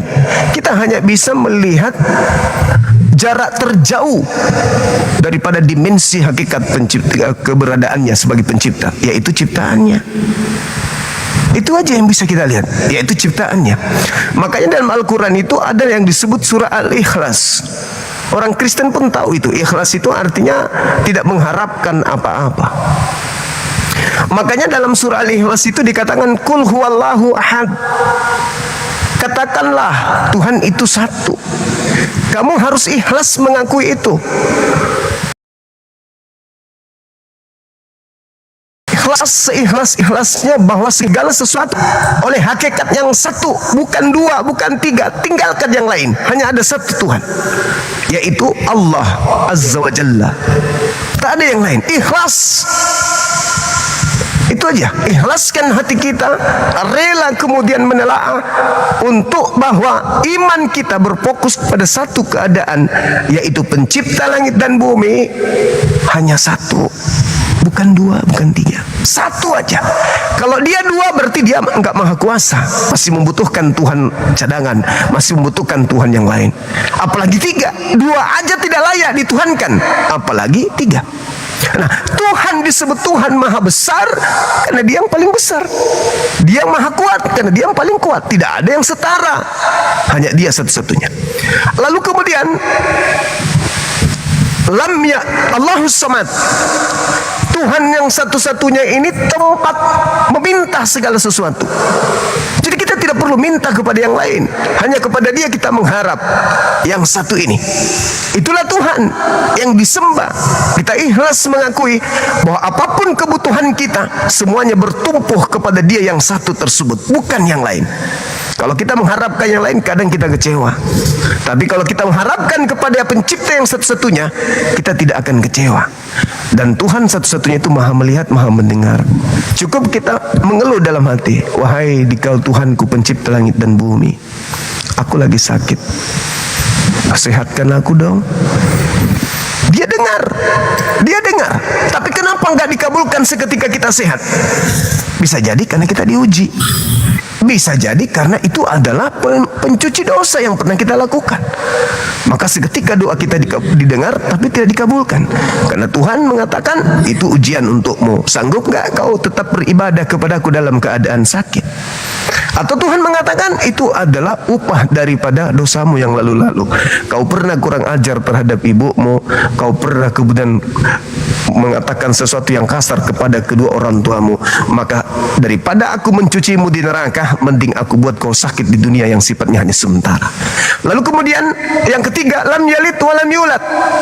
Tuhan yang tak nampak tempat kita meminta segala sesuatunya itu tidak bersilsilah, tidak punya anak, tidak diperanakan, dan tidak punya dia beranak.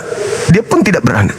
Karena kapan Tuhan itu punya silsilah, dia diperanakan, berarti ibunya Tuhan, ayahnya Tuhan, berarti dia punya sepupu, dia punya keluarga, berarti dia punya kartu keluarga. Itu tidak layak dituhankan. Maka kita harus ikhlas menyembah kepada hakikat yang tidak diperanakan dan tidak pula beranak dan tidak diperanakan. Kita harus ikhlas itu. Serahkan segalanya kepada dia. Yang satu, tempat bergantungnya kehidupan di atas muka bumi ini, dan dia tidak beranak dan tidak diperanakan. Walam yakul lahu kufuwan ahad. Dan tidak ada satu kekuatan di muka bumi ini atau di langit atau di antara keduanya yang setara dengannya. Itu baru bertuhan. Itu baru bertuhan. Kalau kita mempertuhankan makhluk, bisa dilihat pasti punya kelemahan. Kita menuhankan manusia, dia tidak akan tahu apa yang ada di belakang kalau dia tidak menoleh. Punya kelemahan. Sedangkan yang namanya maha kuasa tidak punya aspek kelemahan pada dirinya. Makanya manusia dicipta mendapatkan hadiah dua dari sang pencipta. Yang pertama adalah akal, yang kedua adalah roh. Ini dua serpihan cahaya yang Tuhan titipkan pada diri manusia.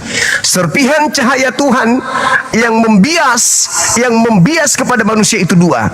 Yang pertama adalah roh, yang kedua adalah akal. Inilah alat yang kita pakai untuk sampai kepada Tuhan kita. Sekarang gini bang, Anda menyembah Yesus, saya menyembah Allah. Kami ke masjid, di sana nggak ada patung, di sana nggak ada apapun, hanya tempat ibadah sujud sajadah. Jadi saya berpikiran seperti ini Bang Juma. Silakan. Sebenarnya kita beragama itu ada 3 versi. Yang pertama penyembah, yang kedua pengikut, yang ketiga penggemar. Nah, jadi di antara 3 ini, kalau menurut saya, secara yang 3 ini, secara akademisi, yang ketiga-tiga ini, umat Kristen penggemar, bukan pengikut, tapi hanya penggemar dan bukan penyembah. Kenapa saya bilang begitu? Kalau dia memang betul-betul pengikut seperti saya, dia nggak mungkin tidak berjanggut. Padahal Tuhan Yesus itu berjanggut. Yesus rambutnya panjang, tapi kami rambutnya pendek. Wah, pengikut atau penggemar apa penyembah? Kan ada 3 versi dalam beragama itu. Iya, betul. Kalau menurut saya lah ya, itu hanya Islam. Kenapa saya bilang penyembah itu hanya Islam? Dia menyembah Tuhan yang tidak terlihat, tapi dia mengimani apa yang diajarkan Tuhan Islam.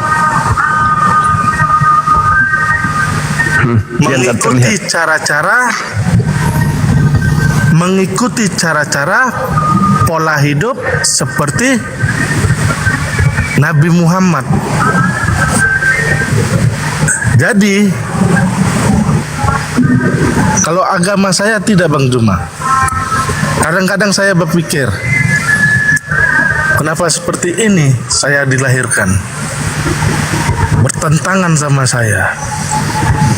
Yang saya khawatirkan satu saja Bang Juma, saya dikeluarkan dari kartu keluarga, itu saja Bang Juma. Iya, itu yang ditakutkan memang, betul. Ada banyak sekali saudara kita Kristen yang sudah sampai pada level itu, tapi mereka takut dikeluarkan, tidak dapat warisan segala macam, diusir dari rumah. Kendalanya itu di situ. Betul. Bahkan tapi itu dulu Bang Juma. Iya. Tapi itu dulu. Mungkin lebih kurang 10 tahun yang lalu. 10 tahun yang ke depan sekarang ini, saya sudah nggak ada rasa takut lagi Bang Juma. Masya Allah. Apa saya sudah nggak ada rasa takut? Saya berpikir macam ini. Tuhan, kalau memang betul-betul kau ada, tunjukkan aku jalan yang baik-baik. Aku mau belajar. Sesudah aku belajar, aku mau menyembahmu. Kan begitu Bang Juma. Iya. Bagaimana mungkin kita kalau nggak belajar kita mau menyembah? Iya. Sama seperti kita bekerja. Bang Juma kalau mau bekerja, Bang Juma nggak tahu siapa bosnya. Apa Bang Juma mau bekerja? Begitulah kira-kira. Iya, Masya Allah. Kita mau belajar dulu, sesudah belajar baru kita menyembah. Kalau kira-kira bertentangan juga apa yang kita pelajarin itu, buat apa kita sembah? Iya, betul. Benar. Bahkan saya sudah 10 tahun Bang Juma, saya tak pernah ke HKBP lagi. Gereja. Abang di Indonesia? Di Indonesia ya? Saya di Medan Bang Juma, di Belawan. Oke. Siap. Orang Batak kita Bang? Iya Bang Juma. Oh ya. Siap. Jadi apa rencananya ke depannya ini? Rencana ke depan Abang Juma,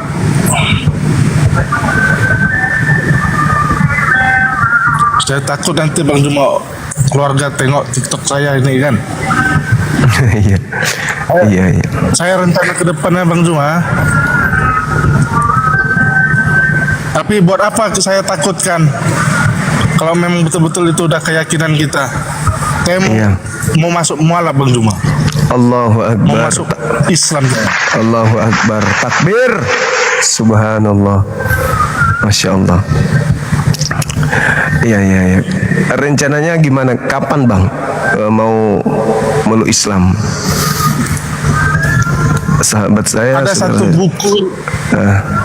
Ada satu buku saya baca dari, saya baca bukan baca buku Bang Juma, maksudnya dari TikTok kan.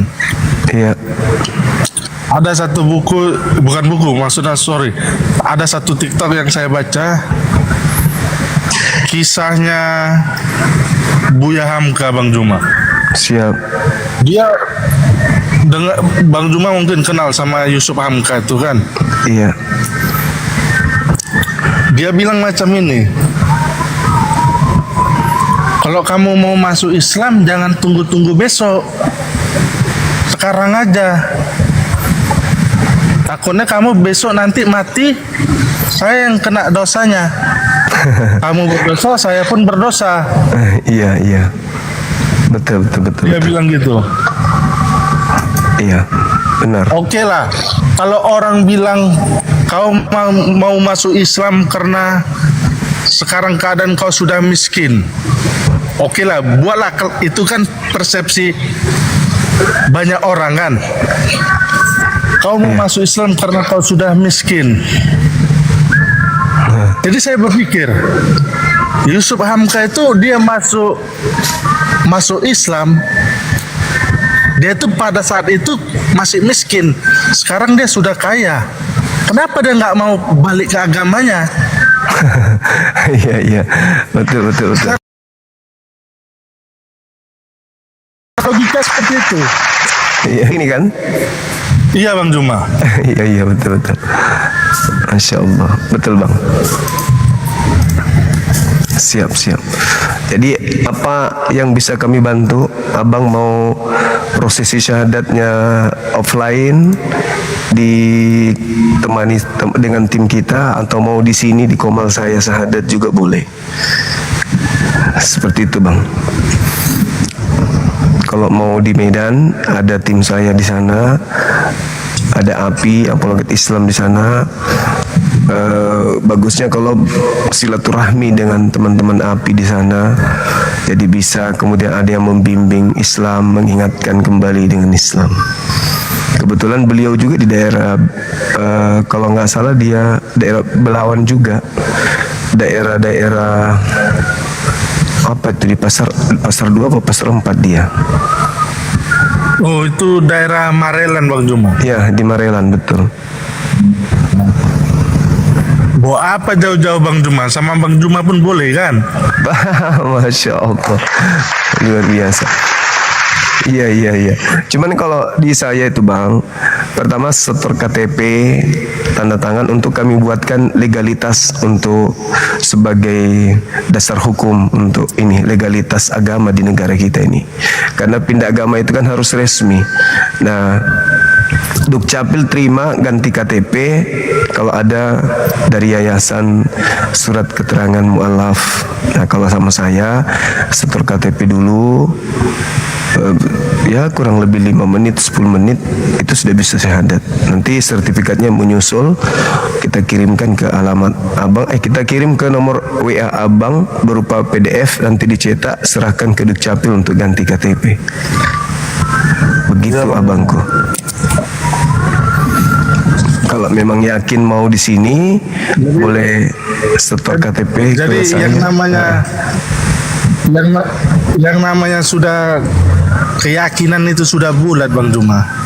Siap. Jangan kita tunda-tunda lagi. Sekarang pun bisa Bang Juma. Jadi KTP boleh disetor ke saya abangku. Dipoto. Nanti saya bagi Bang Juma ya. Boleh. Boleh, boleh. Jadi kapan syahadatnya? Sekarang Bang Juma. Berarti KTP sekarang dong. Dikirim ke nomor HP tim kita. Boleh ya Bang? Boleh. Nomor HP tim Bang Juma. Iya. Nanti beliau datang di sini, hadir ke sini sama-sama kita. Gimana? Kami panggil. Saya lagi di luar Bang Juma.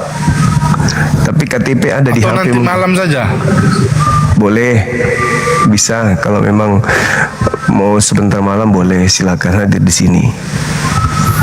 Malam saja Bang Juma. Saya lagi kerja nih Bang Juma. Boleh, bisa. Nanti abang hadir aja di sini, insya Allah kita akan tonton, disaksikan oleh ribuan mata memandang. Saudara, kita syahadatkan bareng-bareng, disaksikan ribuan bahkan puluhan ribu umat Islam se-Indonesia menyaksikan dan mengaminkan. Itu Bang. Iya Bang. Kita tunggu di atas setelah salat Isya ya. Iya Bang Juma, nantilah. Baik. Oke Bang. Itulah ada Bang lagi. Juma. Kadang-kadang saya bertanya. Ada lagi Bang Juma. Siap. Saya bertanya sama saya punya pendeta itu Pak David itu. Iya. Setiap saya mengajukan pertanyaan, dia tidak pernah menjawab Bang Juma. Alasannya apa? Dia tidak pernah menjawab. Iya. Tahulah saya Bang Juma. Alasannya. Saya tanya macam ini. Saya tanya bahasa Indonesianya lah.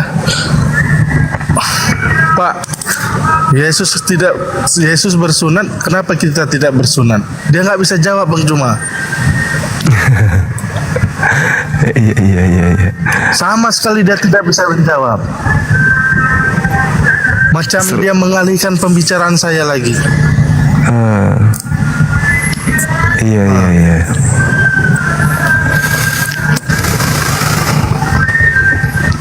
Karena serba salah kalau dia jawab begini bertentangan Paulus. Kalau dia jawab begini bertentangan Yesus. Jadi serba salah memang. Gitu. Iya Bang Juma. Oke Bang. Ada lagi? Satu saja. Oke Bang Juma. Satu lagi Bang Juma. Siap. Satu saja Bang Juma. Sebenarnya orang-orang kami ini banyak yang bertentangan dengan ajaran yang sekarang ini. Tapi orang itu takut mengungkapkannya Bang Juma. Iya betul sekali. Mereka takut. Macam saya pun takut juga.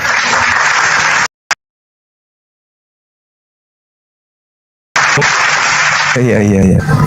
Mereka takut. Macam saya pun takut juga. Dikeluarkan dari kartu keluarga, takut hilang marga, takut tidak diakuin nanti sebagai orang Batak, takut nanti tidak dipestakan adat, macam-macam ketakutan itu. Iya. Padahal dia tahu yang benar mana, yang salah mana. Benar. Bukan dia tak tahu, dia tahu. Cuman dia banyak rasa ketakutan. Tapi tidak takut sama Tuhan. Siap. Oke Bang Juma ya. Baik Bang, baik. Oke, nanti malam lah Bang Juma. Siap. Kami tunggu dengan senang hati Bang. Makasih ya Bang Lord. Di tempat saya juga sudah mau maghrib. Siap. Oke Bang. Semangat terus. Oke Bang. Siap. Semangat sore Bang ya. Kita turunkan Bang. Oke Bang Juma. Oke. Ya. Sehat selalu teman-teman sekalian. Alhamdulillah, itu pengakuan dari saudara kita, salah satu dari umat Kristen Katolik kalau nggak salah tadi ya. Betapa beliau menjelaskan tentang konsep Tuhan dalam Islam. Ya, terlepas apapun motivasinya selain daripada menyatakan kebenaran Islam itu, kita serahkan kepada Allah. paling baik itu adalah apa yang kita pikirkan tentang Allah, itulah yang terjadi. Serahkan semuanya kepada Allah, insya Allah nanti ya mudah-mudahan benar-benar beliau hadir, dan kalaupun beliau ada halangan tidak bisa hadir, ya gak apa-apa, itu udah biasa kita alami. Udah berapa banyak orang yang hadir di sini yang kagum tentang Islam, yang kagum tentang Allah dan Nabi Muhammad. Begitu mereka tiba masa untuk syahadat, ternyata banyak aja yang menghalangi. Ada juga yang awalnya berpura-pura, ada juga yang berpura-pura, tapi di balik kepura-puraannya itu dia merasa bahwa loh, kok saya mendustakan diri saya sendiri, saya kok mendustai diri saya. Sebenarnya yang saya katakan di dalam komalnya Bang Suma itu adalah benar adanya, tapi kok batin saya menolak. Saya mengucapkan sesuatu yang sudah benar, tetapi hati saya mengatakan itu tidak benar, padahal itulah kebenaran itu. Akhirnya lama-lama dia bersyahadat. Banyak yang kayak begitu. Saya kira begitu teman-teman sekalian. Kita tutup dulu, sudah mau maghrib di sini.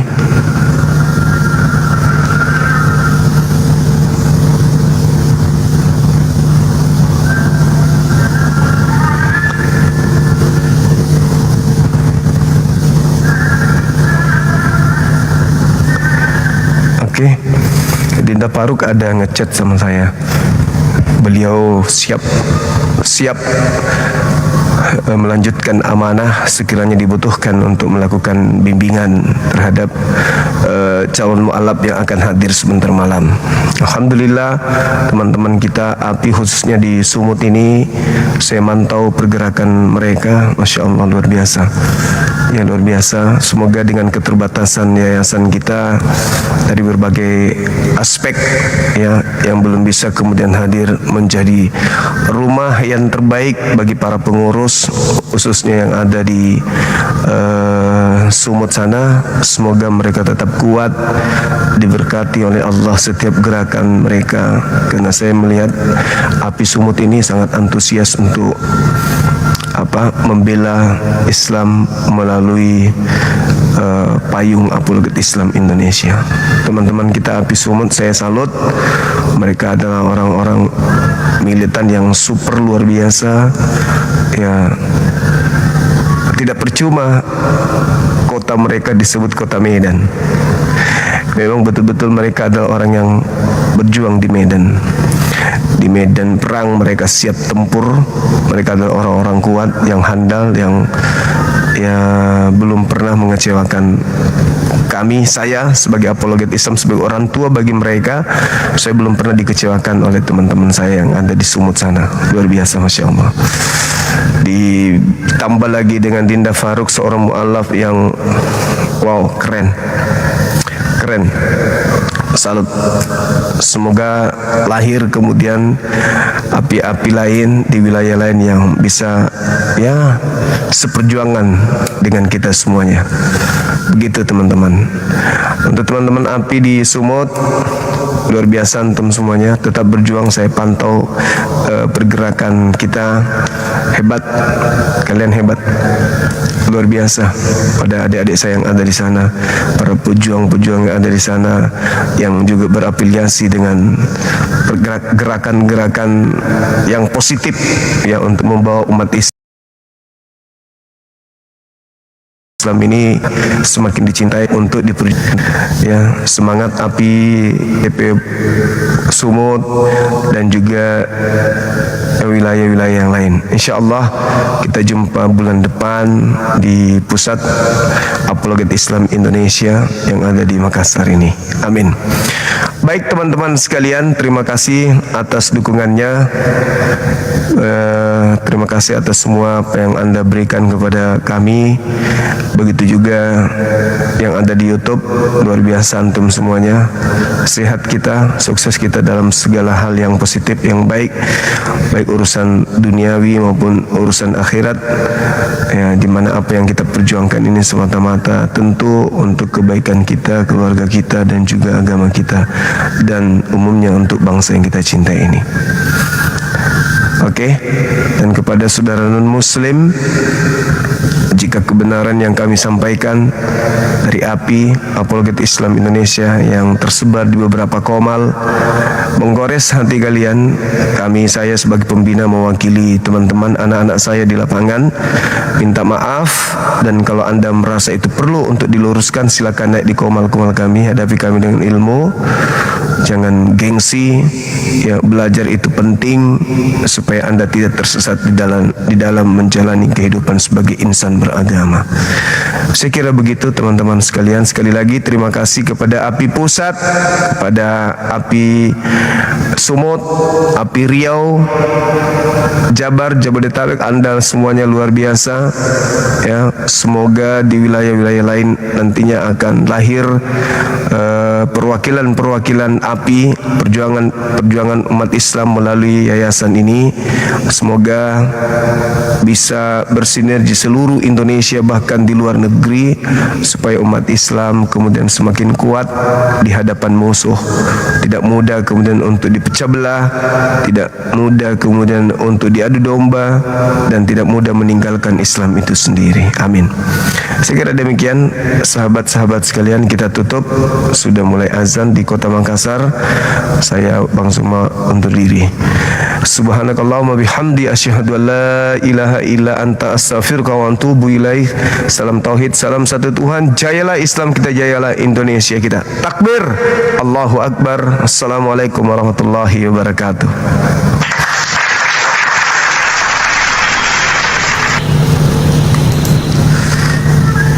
Baik teman-teman, salamat kita pada salamat. Barakallahu fik. Langsung saya tutup ya. Sudah azan soal